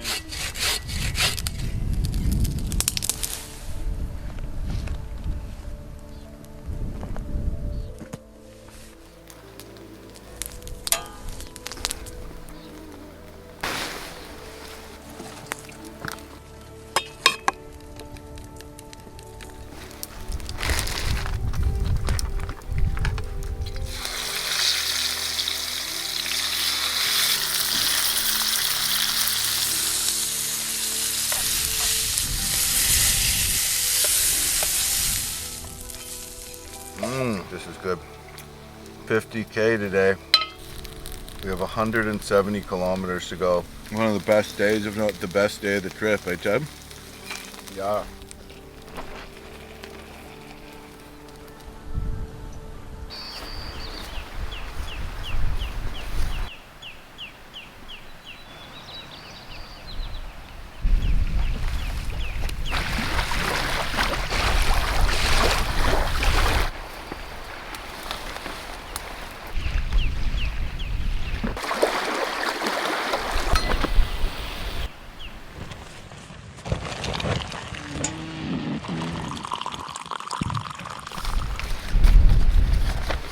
Day 18 as we can figure best. So my hair looks like this. So what I do in the morning is when I have my breakfast, I have a spork. And so I just use the spork part to make sure it's brushed nicely. I just comb it all back here. Get all the black fly guts out. Did you learn that from the Little Mermaid? Yeah, it works quite good. Pick through all the knots and tangles, and then I just use the same spork to eat my breakfast. Not today, but tomorrow and the following days, We're gonna be right in the heart of polar bear country, close to the shores of Hudson Bay, where they gather in large numbers. I think there's a pretty good chance that we get to see a polar bear.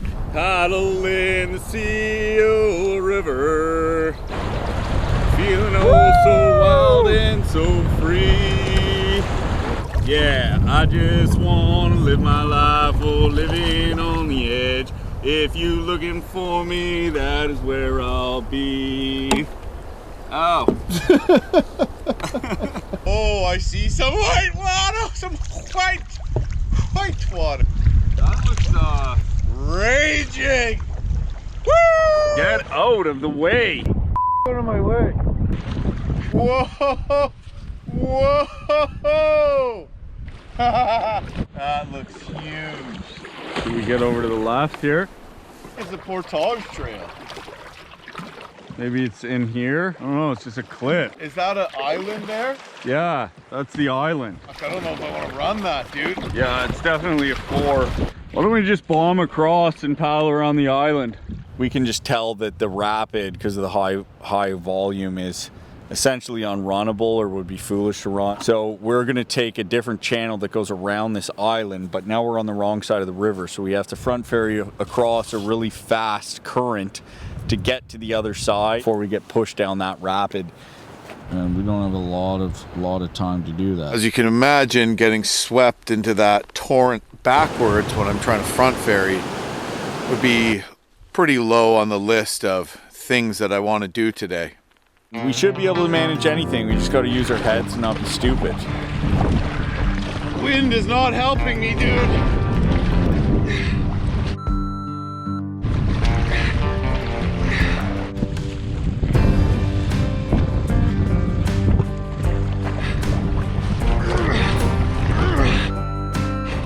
Come on. Come on, baby.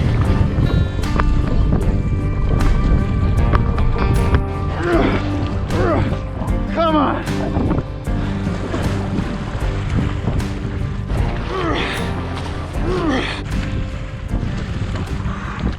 Woo! Holy That's some strong current in there. Yeah. Are you tired? Yeah. Me too. So we're gonna hop out and have a look because it's a complete blind corner. You don't want to run a blind corner.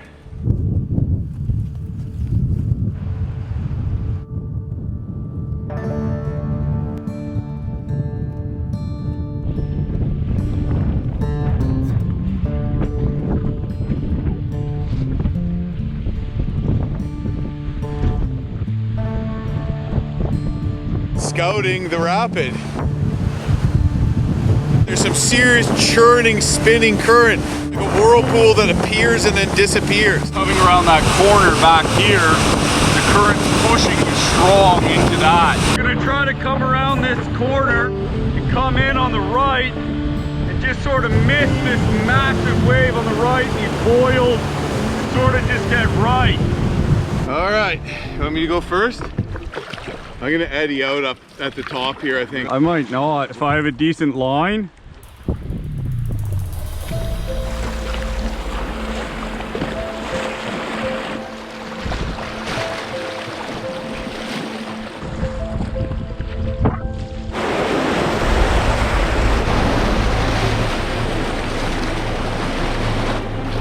Thought I missed it there for a sec.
awesome!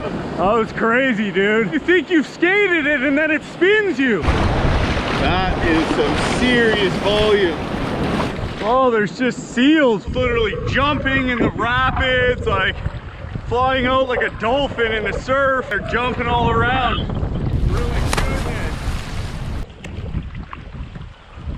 Probably like 15 kilometers an hour without paddling. So that's what makes this sketchy.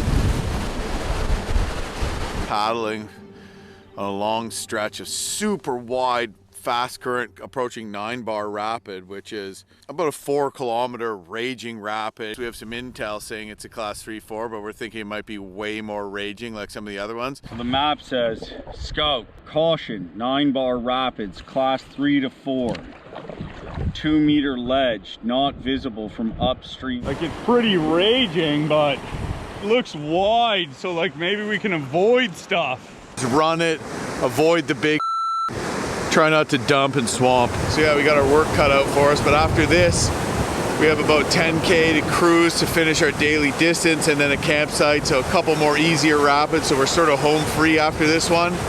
Should be interesting. We are gonna run it. Good luck, Ted. Good luck, Jim.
Holy smokes.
was a wild rapid, man. Exhilarating, dude. And the end was intense. Yeah. Oh God, I love it. Spray deck was pretty key there. Mandatory, yeah. So we're supposed to scout from here. Oh, there's the ledge. Way down there. Figure maybe we'll line it, you know?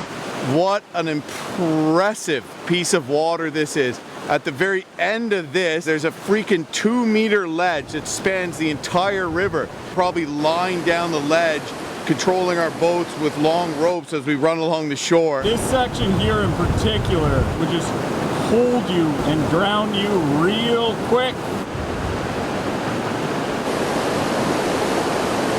This rapid's not as intense, but of course there's the ledge. Wolves have been here.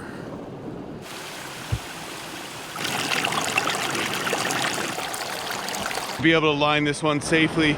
It's a good thing we pulled over because the middle of this ledge looks like death. So this is hopefully not going to be that.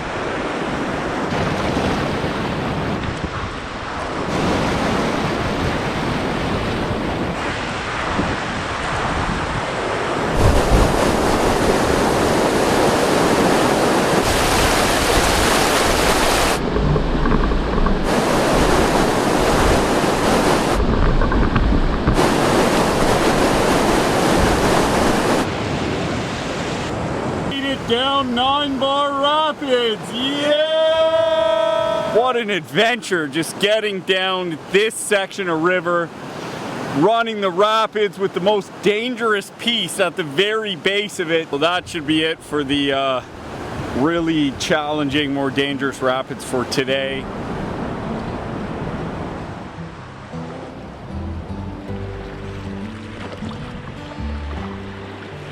9-bar rapids didn't work out so well for somebody.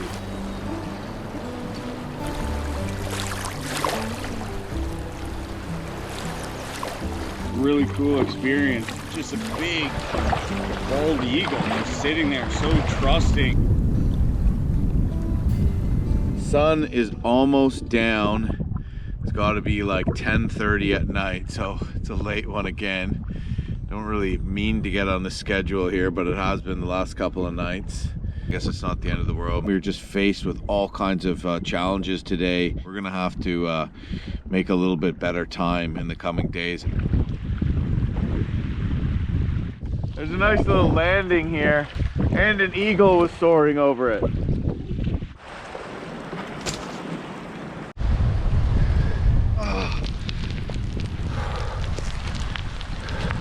Having to clamber up this massive rock pile esker. I think this will do. It's flat. There's firewood. Oh, you make do when you have to, and we just kind of pulled over and we're like, how about up there? But honestly, it is spectacular. Look at this view, and what a river, what a day. 9-bar rapid was just a freaking wild. There's seals just jumping out of the river everywhere, and the landscape is gorgeous. More bald eagles than you could shake a stick at around here. We don't have a fish for dinner tonight, but that's okay, you know, you can't catch them all. Left a few for the eagles, left a few more for the seals, right? Still got 147 kilometers non-stop action, beauty and scenery. Loving this river.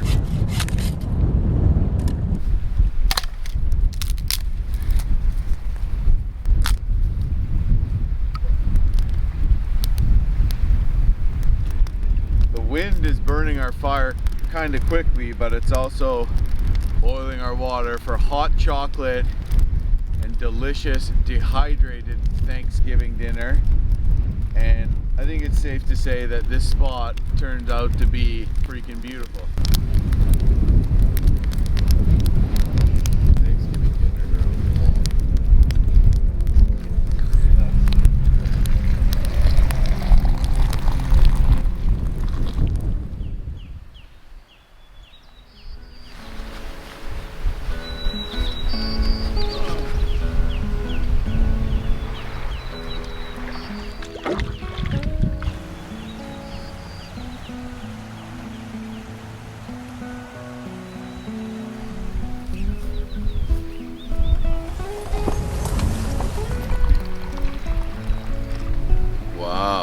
There's a lot of black flies in your coffee. 10, 12, about 15. Sick. Nice to have a coffee, eh? Who knew that this would be, the views would be so good. It's almost like a lake here. The river's just over 1 kilometer wide, but there's a massive island that branched off into 2 channels. We took the southern channel, and then right here is where those 2 channels meet back together. So, you know, almost half the water of the seal was diverted. This is the campsite, and then this is the C3, so maybe we just camp here. Really freaking cool campsite. Quite a hike up, but I'm like really glad we camped there.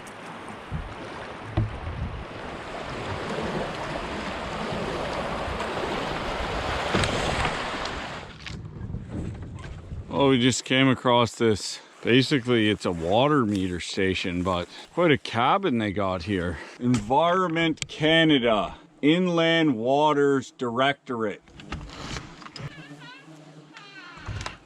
Well, pretty cool cabin here.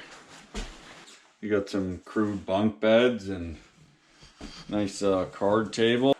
What's the date on this? 1997. It's been here for a while. Look at that brook trout. Are you kidding me? They have those around here? Oh my gosh. Bear smashed the window, ripped it apart, and left this nose smudge. People get stationed here sometimes to do some sort of contract work. Really a cool job for sure. So anyway, it looks like their boat that they got here shows how high the water is, that they would have left their boat there. If we just stop to take a peek at it, gonna push on.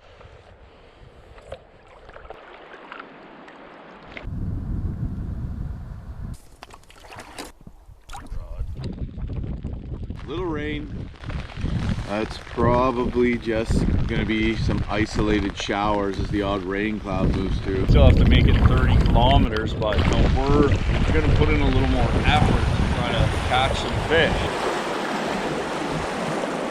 We want to get into some more Arctic grayling, and it's a big river. We've noticed them being more in the shallower rocky eddies at the base of rapids, or just shallow shore eddies and stuff like that. Well, this stretch of river doesn't have too many of those features, unfortunately, but we're gonna try anyway.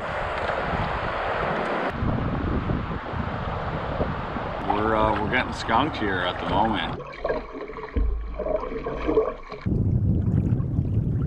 Look, look, look!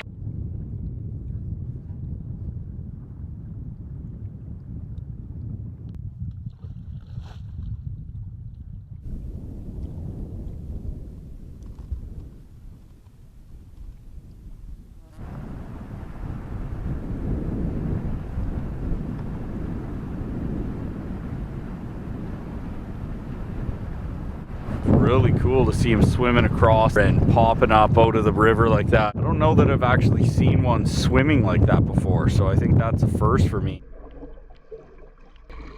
Looks like a Wolverine. Pulled off into the woods because I saw a Wolverine. If you look at just the gait of these tracks, like how they walk, Wolverine, bro. So that's a super, super rare sighting. Pretty cool, because we just saw a moose not far upriver right before this. Second hardest jaw bite of any mammal next to a hyena. Actually, like, made the whole thing cooler, like going and seeing its track. Yeah, well, it's such a rare animal to see. I figured we gotta, and who knows?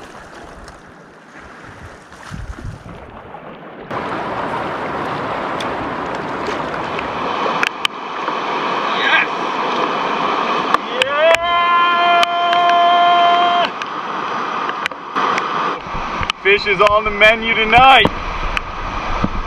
All right, got one.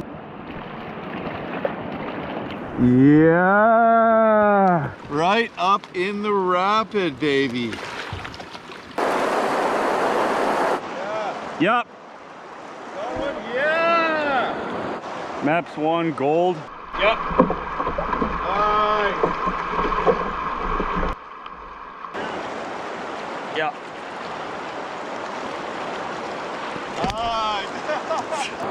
Keep? Sure, how many is that?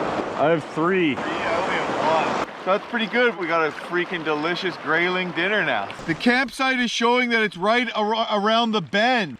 That's the bend to the rapid, right? Right, but the rapid is not marked till after the bend.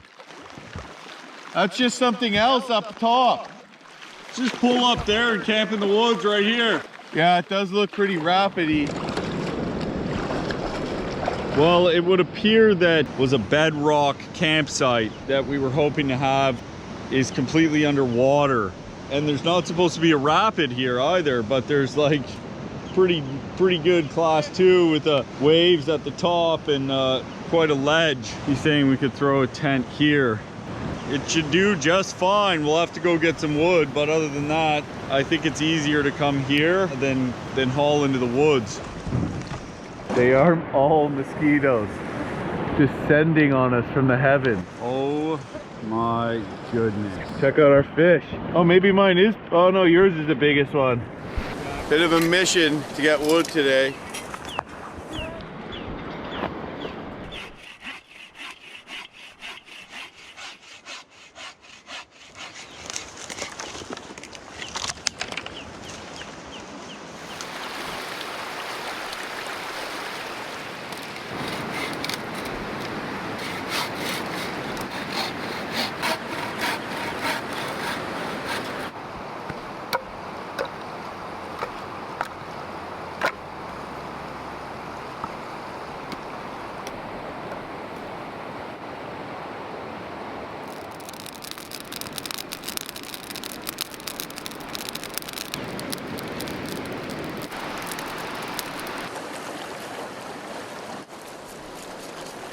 Remove the tail and fins if you want, but I just throw it in the pan just like that.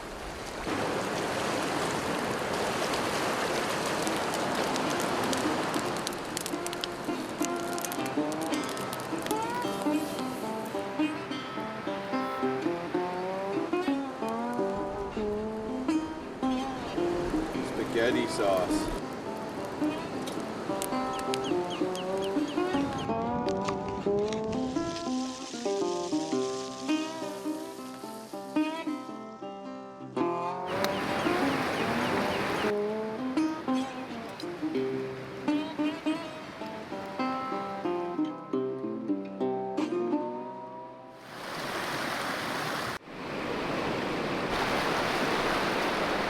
Polar bear country, bop bop bop. Polar bear country.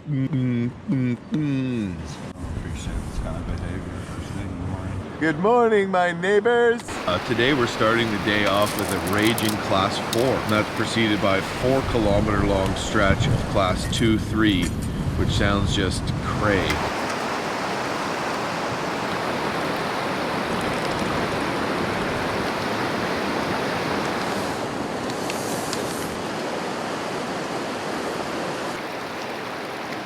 Coming down that 9-bar rapids, there was a little rock under at the back. It's just went crunch. And to patch that area, I threw some of this marine epoxy there just to give it a little extra protection. Just kind of bad luck, but now we're worried, what if it gets worse? What if it starts leaking into the air pocket and we have like a host of other issues?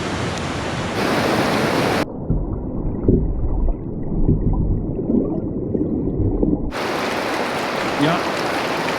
Nice. Oh, that's a pretty good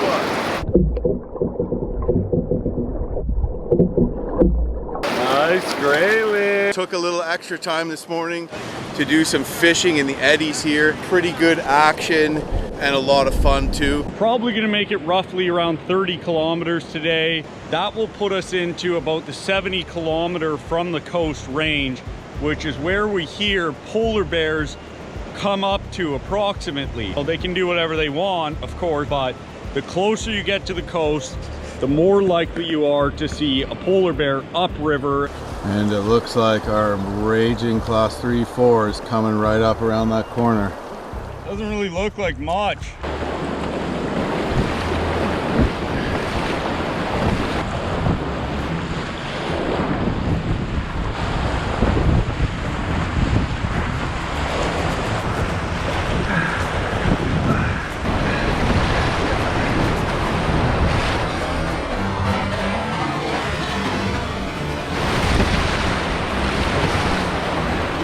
There's a ledge!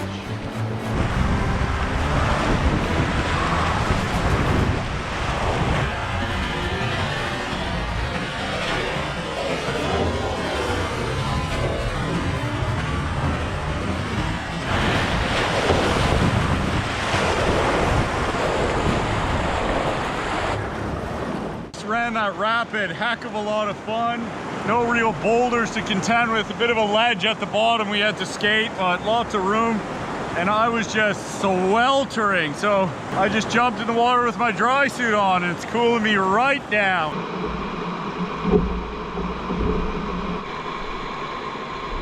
Today's going well as long as we can keep our boats in one piece, keep our bodies in one piece, and successfully run these rapids all in a day's work.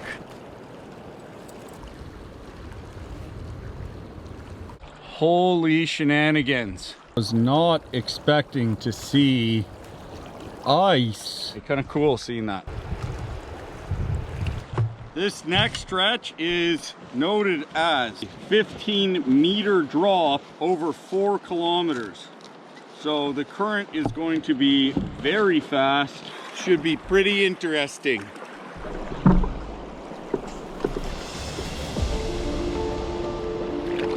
There he is. That was really cool. It's pretty big. Yeah, it looks big.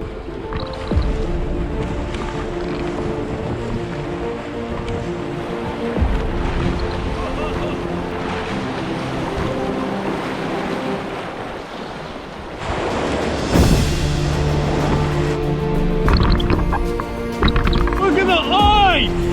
Wow.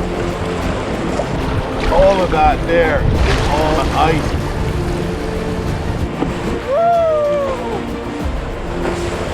This is an incredible rapid. Enormous chunks of ice. I can actually feel the cold air from it. Whoa! Freaking seal jumping right in front of me. Wicked rapid. That was so amazing. With little baby seals. It's like just on the other side of this little island I'm on. Like lots of seals, and that was the baby, and it's going around, I guess, with its mom, who was just in the water beside it. So freaking cute. Just more and more seals popping out of the woodworks here. We'll bust out the beach ball. We should have brought beach balls for the noses of these seals. Little seal sunning on the rock, and then there's another little one right here. Are you pooing in the river? I think you are.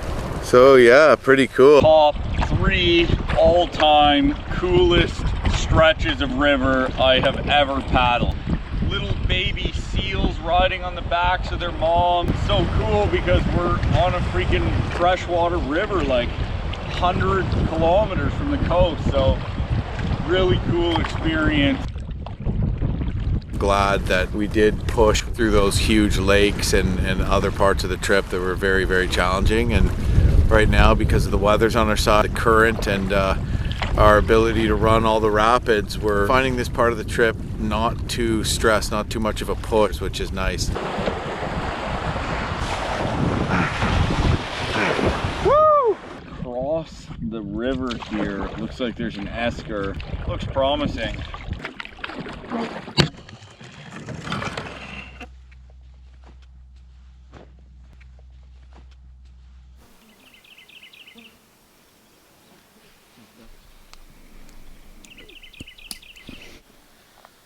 Little nest here with 4 perfect little eggs in it. That's awesome. We don't know what species of bird these are. Does anybody know? Tell me in the comments. Bottom of my canoe here is leaking into the air pocket. At a certain point, you know, the air pockets fill with water, like your canoe will sink. The last of our putty epoxy. Hopefully I can make it go further.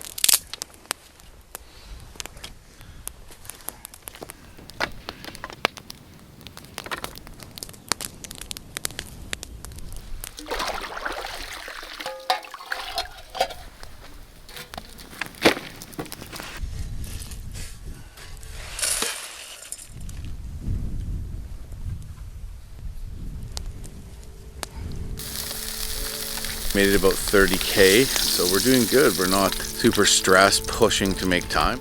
Lots more rapids to come, and there's going to be belugas and polar bears and stuff like that. Look at these northern lights. Oh yeah, northern lights. It's just hopefully going to get better and better. Hopefully we continue managing to catch grayling. Lots of fun. Gotta stay up to see stuff like that. Really cool way to cap off an epic day.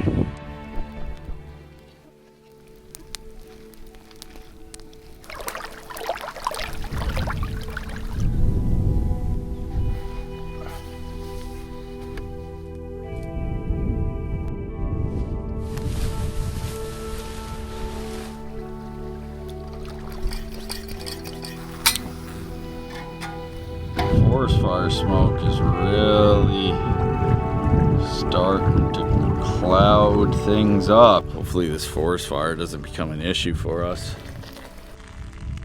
Yeah. Fish scale.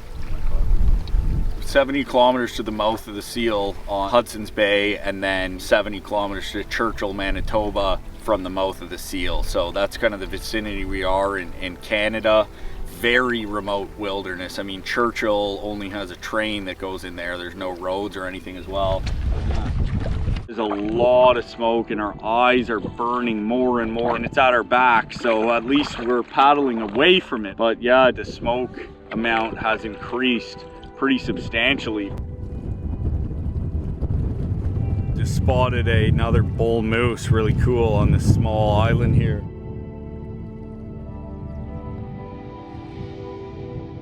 Wow, what a find. I'm standing right on top of this. I want to see Ted's face when he sees it. Wow, that is mint. So Eddie out over here, come check out this island. It's bomb. Good reaction from Ted. I just came down and Jim pulled over on an island because he got caught in the current and couldn't really get to the island with the moose, and so he walked up on this thing, and as I'm going past, he has this absolutely perfectly bleached caribou deadhead with the skull and both antlers attached. Really cool chain of events with that moose and the caribou. I guess was taken down by wolves here, and here's its bones scattered around and the massive head with antlers. Just some really amazing wild country here, that's for sure. Look at how bleached white it is. Yeah. Not too heavy, eh? I wasn't gonna keep it because I already have a bunch of this kind of stuff, but I guess I just couldn't pass it up, so we'll see. Be interesting running rapids with this on my canoe. Hopefully I don't dump and skewer myself. Just in a very wide stretch, you know, it looks like a freaking big lake, but there's quite a strong current ripping through it. Just so much water, such an unbelievable river. Just spooked a cow moose that was in the willows on the bank at the same time as I was looking at a seal that popped up right in front of me. Pretty cool. So that's 2 moose for the day. Here on my right, we have a peat island. Very picturesque, very interesting. Paddle, you little trout sniffer. Trout sniffer, that's so good. There is a campsite marked in our notes not far from here. It says it's a good beach, but we've camped on a lot of beaches. Maybe we'll check here. Awesome plateau up here. So cool. Just so different from where we're from. The headwinds are strong and we only have like 3 clicks to make it to camp, so it's like, what's the point in like beasting into a headwind when we could camp here? But anyways, we have some more antlers here. Look at that. Crazy.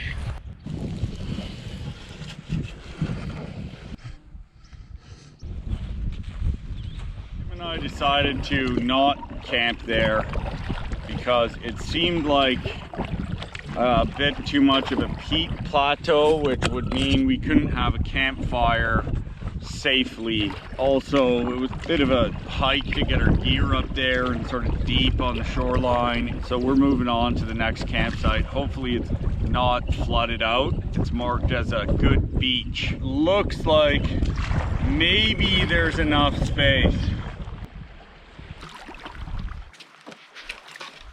So I think normally this beach is actually way out there, like gorgeous beach. You can see not long ago, the water was way up here. Bit of a footpath. Maybe for high water, or people that don't like camping on the sand. So yeah, we could camp up here for sure. This ground just freaking caved in here. Look at that. It's almost like a bit of a sinkhole up and over there too.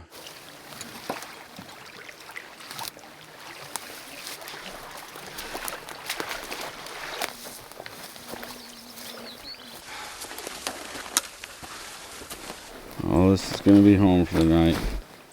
This is new. This is just tundra. This was not something we had in the earlier days of the trip. Very different country. There's not any significant elevation here or anything. We're just far enough north that there's permafrost and soil, I suppose, that's not conducive to the growth of forests.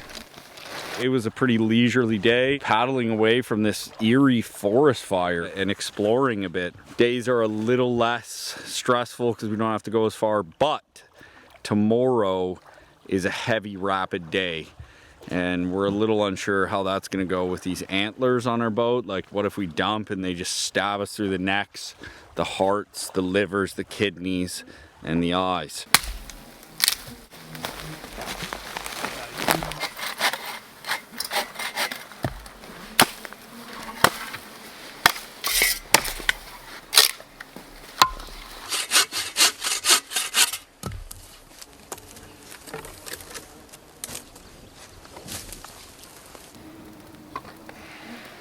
Tomorrow we have a lot of intense stuff to face in the way of serious whitewater and also polar bear danger.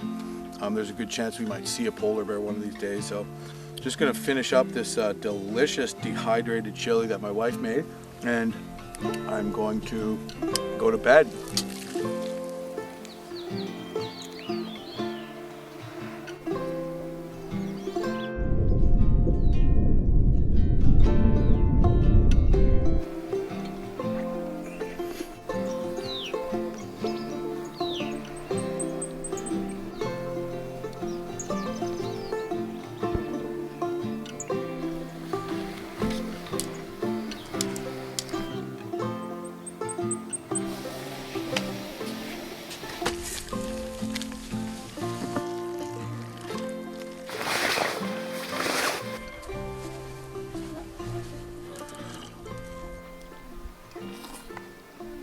At this point, we've dropped our daily distance necessity down from 32 kilometers per day to 17. Good chance we see some polar bears either today or over the next 4 days too, so we're going to be on the lookout for them.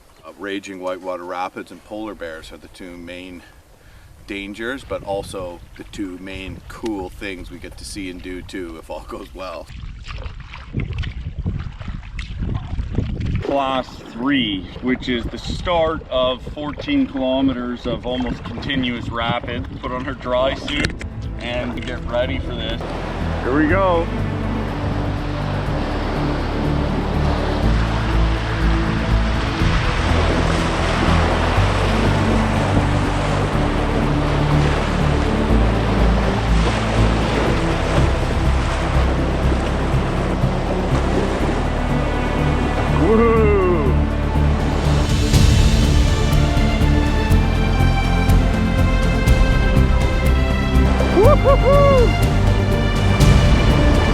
Wild.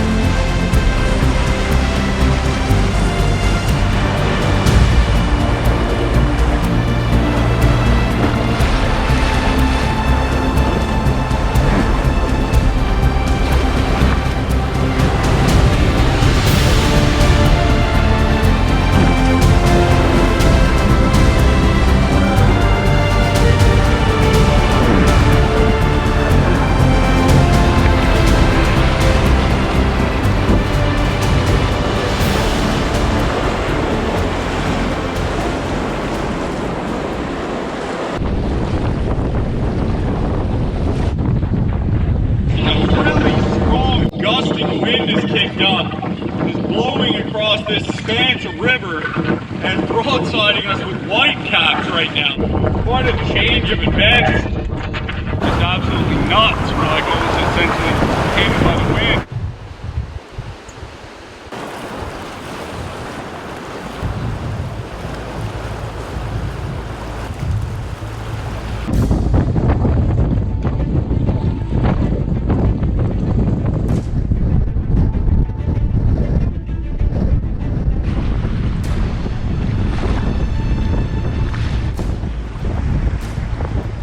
Dangerous.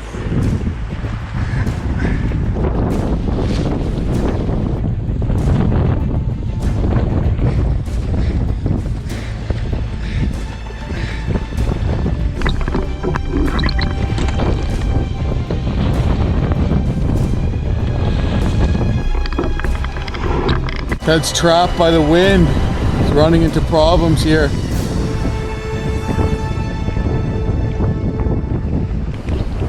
Looks like he's almost home free into a more sheltered area. Wow. I don't think we can go anywhere till this wind dies. Pretty action-packed. Windbound here on the river. It's not even that big of a section of river, but it is just so incredibly windy. Essentially, we just kind of need to get around this point a little bit, and we just can't do it. It's just so insanely windy. And the gusts are nuts. I was like paddling. It felt like I was just standing on a rock trying to paddle. Today we thought was going to be dangerous rapids, but the rapids turned out to be okay. And now it's this freaking wind. Like, who would have thought? So we're just gonna camp here and hope that the wind is broken by tomorrow.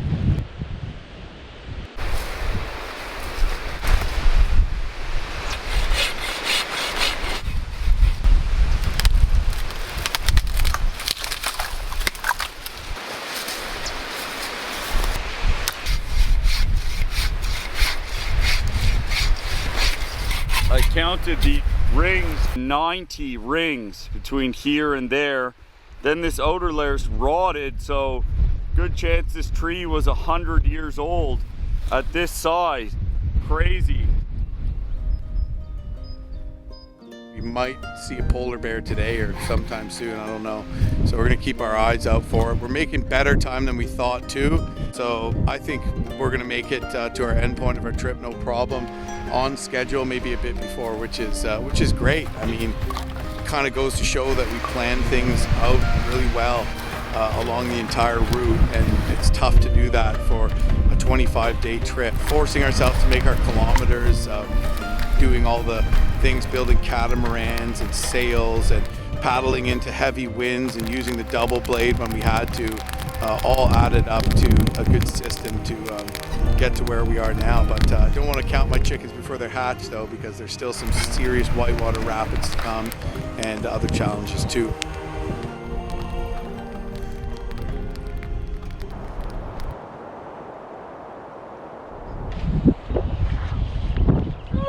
Beauty day, there's no bugs. We're only 40 kilometers from the coast, from Hudson's Bay. We might, depending on how the day goes, paddle all the way to the coast. There's a little cabin or a shack there that is good protection against polar bears. The chance of seeing polar bears is increasing every kilometer we get closer to the coast. I've heard they come up the river about 70 kilometers, so we might even see them on the river. And so it's just safer to be in that cabin. We're just loving this tundra. It's kind of easy to explore and see things like antlers, or I found a couple of stakes yesterday from an old prospecting camp that was over there. Really cool that we're entering this Arctic barren lands type landscape. So different than where we started. It's just a testament to how far we've traveled and where we're traveling to. Epic little bit of river to finish, and if we can finish today, that will be means to celebrate. My ever sore. Can't really stretch much without it hurting. Much more favorable paddling conditions here today. These rocks were being absolutely pounded by waves yesterday, so looks like yeah, no problem making safe passage through this wide stretch and back into the narrower river. There's a prayer rock here, a sacred indigenous site. Our river notes here stay specifically to leave tobacco, so we're going to do that because immediately after that the river drops an enormous amount over several thundering rapids. So we need all the help we can get. There it is. Impressive. I could see why Hap said it was monolithic in his notes. It's just this massive piece of granite just sort of stood upright in the middle of the tundra. And I could see how it was a really great piece for navigation for the Dene coming across the tundra. It said to leave tobacco here in the notes, so we actually have some and we are going to leave it.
Scouting the final rapid.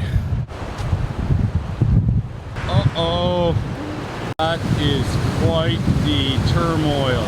Something that big, the current really pushes you towards it because that's where the water's going. So we'll see. It's gonna be pretty scary though. Ready to go hop in the boats and give her. I can see Hudson Bay from here and it looks like the tide's out. So I think we're hitting this at the perfect time. This looks huge.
Grab your throw bag!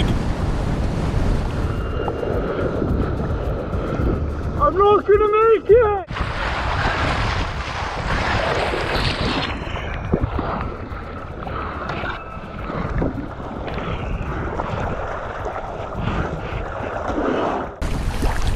Boat was floating pretty high up, eh? Yeah, it was. That's good. Way bigger than I had seen. I missed the first like huge hole, and then all of a sudden right after me there was another massive hole I didn't see, and it's curling back upriver. So when I went into it sort of sideways, it tried to tip me upriver, and I did a big like lean out high brace, but it just wasn't enough. My paddle just kind of squished into the air bubbles and like almost saved myself, held it, but it just tipped me over. Wild ride to end the Seal River here. Amazing moment of the trip. Definitely an incredible milestone. The last major obstruction is done.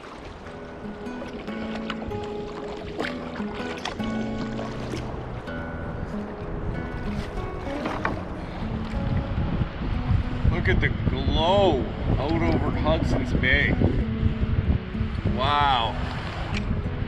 Is that ever beautiful? We see the cabin! Yeah!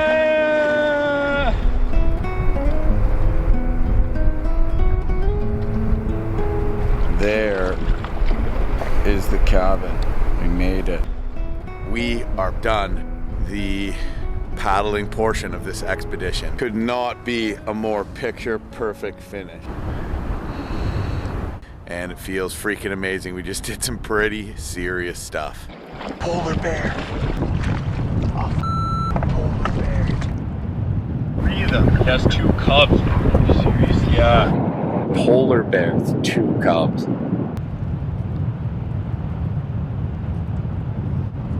She sees us. Polar bears and sunsets. Epic. When they have cubs, it's... so you gotta be careful. 3 polar bears we saw, and saw a Wolverine earlier in this trip. So seeing a Wolverine and polar bears, that's some bucket list right there, man. Don't step on the whoa, whoa, whoa.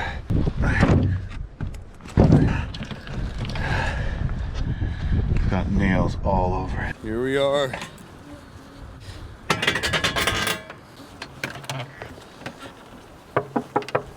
Housekeeping! Don't believe him, it's a polar bear. Wow. Definitely will feel a lot safer. I'm gonna open this window here. See the nails on it? Screwed shut this one. Let's open this window.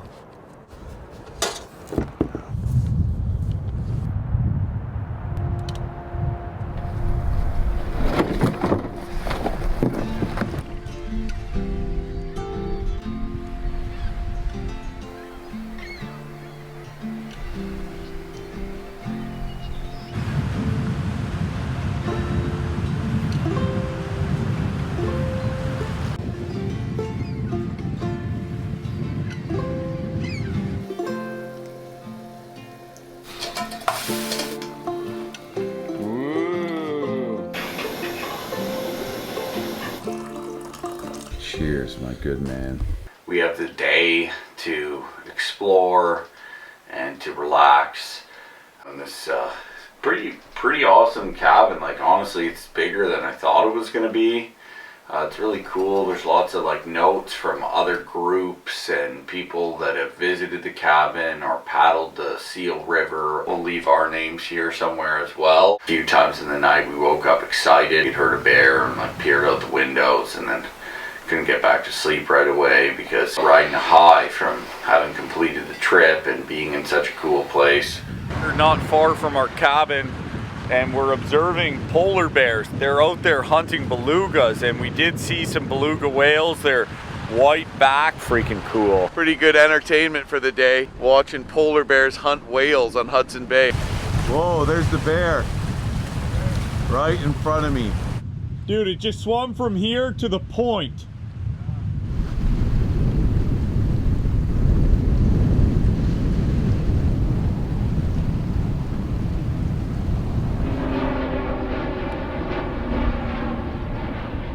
Those are some big bears, that's for sure. Absolutely dwarf the black bears we've seen this trip. At some point today, a big old wolf also walked by the cabin. Pretty huge. Just snuck beneath our noses and we never saw it. Whale bone.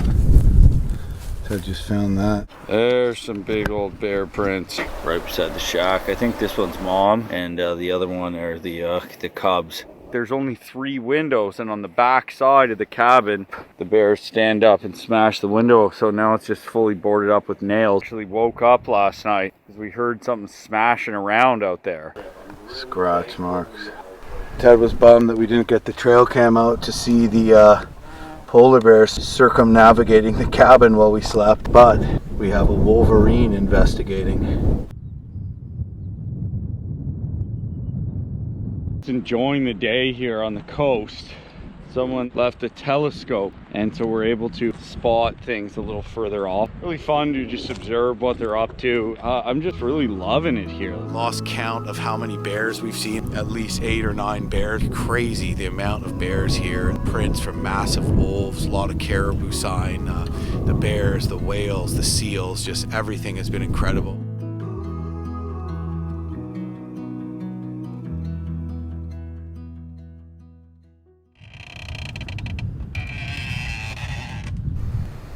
We leave today.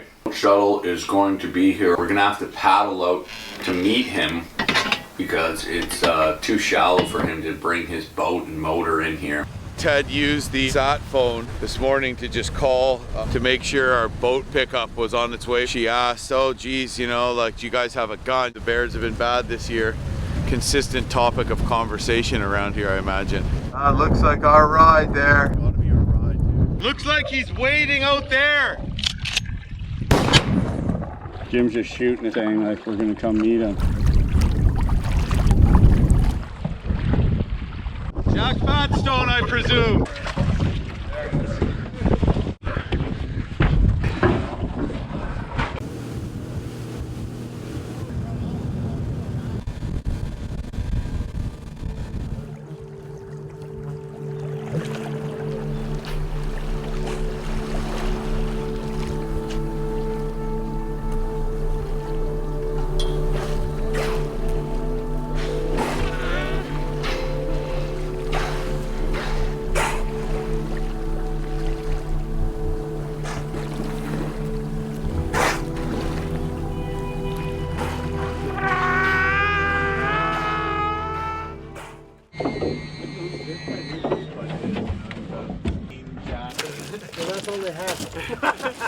Here we are in the gorgeous Churchill, Manitoba. Really great people here.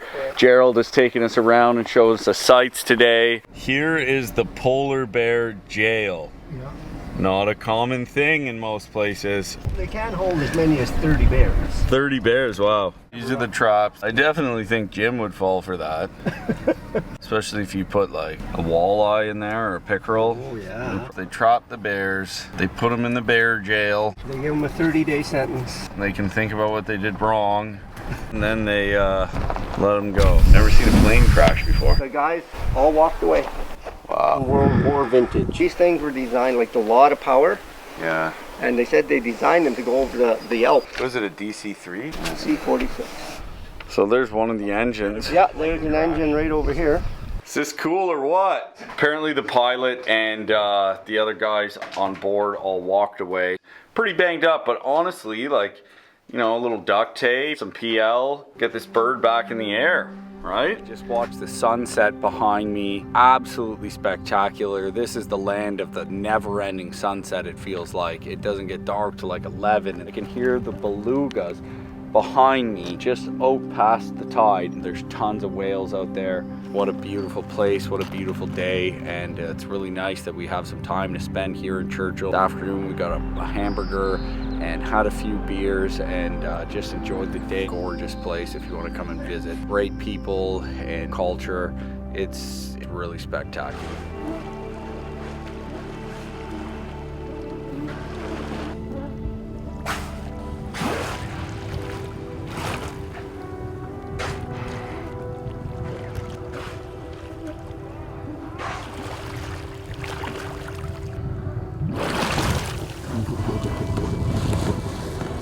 This is hands down one of the craziest experiences I've ever had. There's belugas literally hitting the bottom of my canoe, blowing air bubbles on the bottom of the canoe, coming around me, squeaking, making all kinds of whale noises, popping up. They have babies.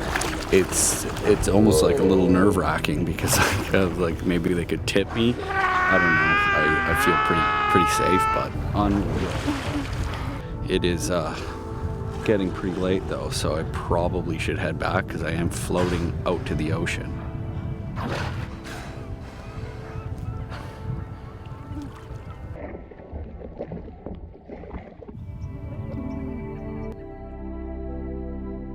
Let's head into this train station to board our train. You guys going to Winnipeg? Stop it.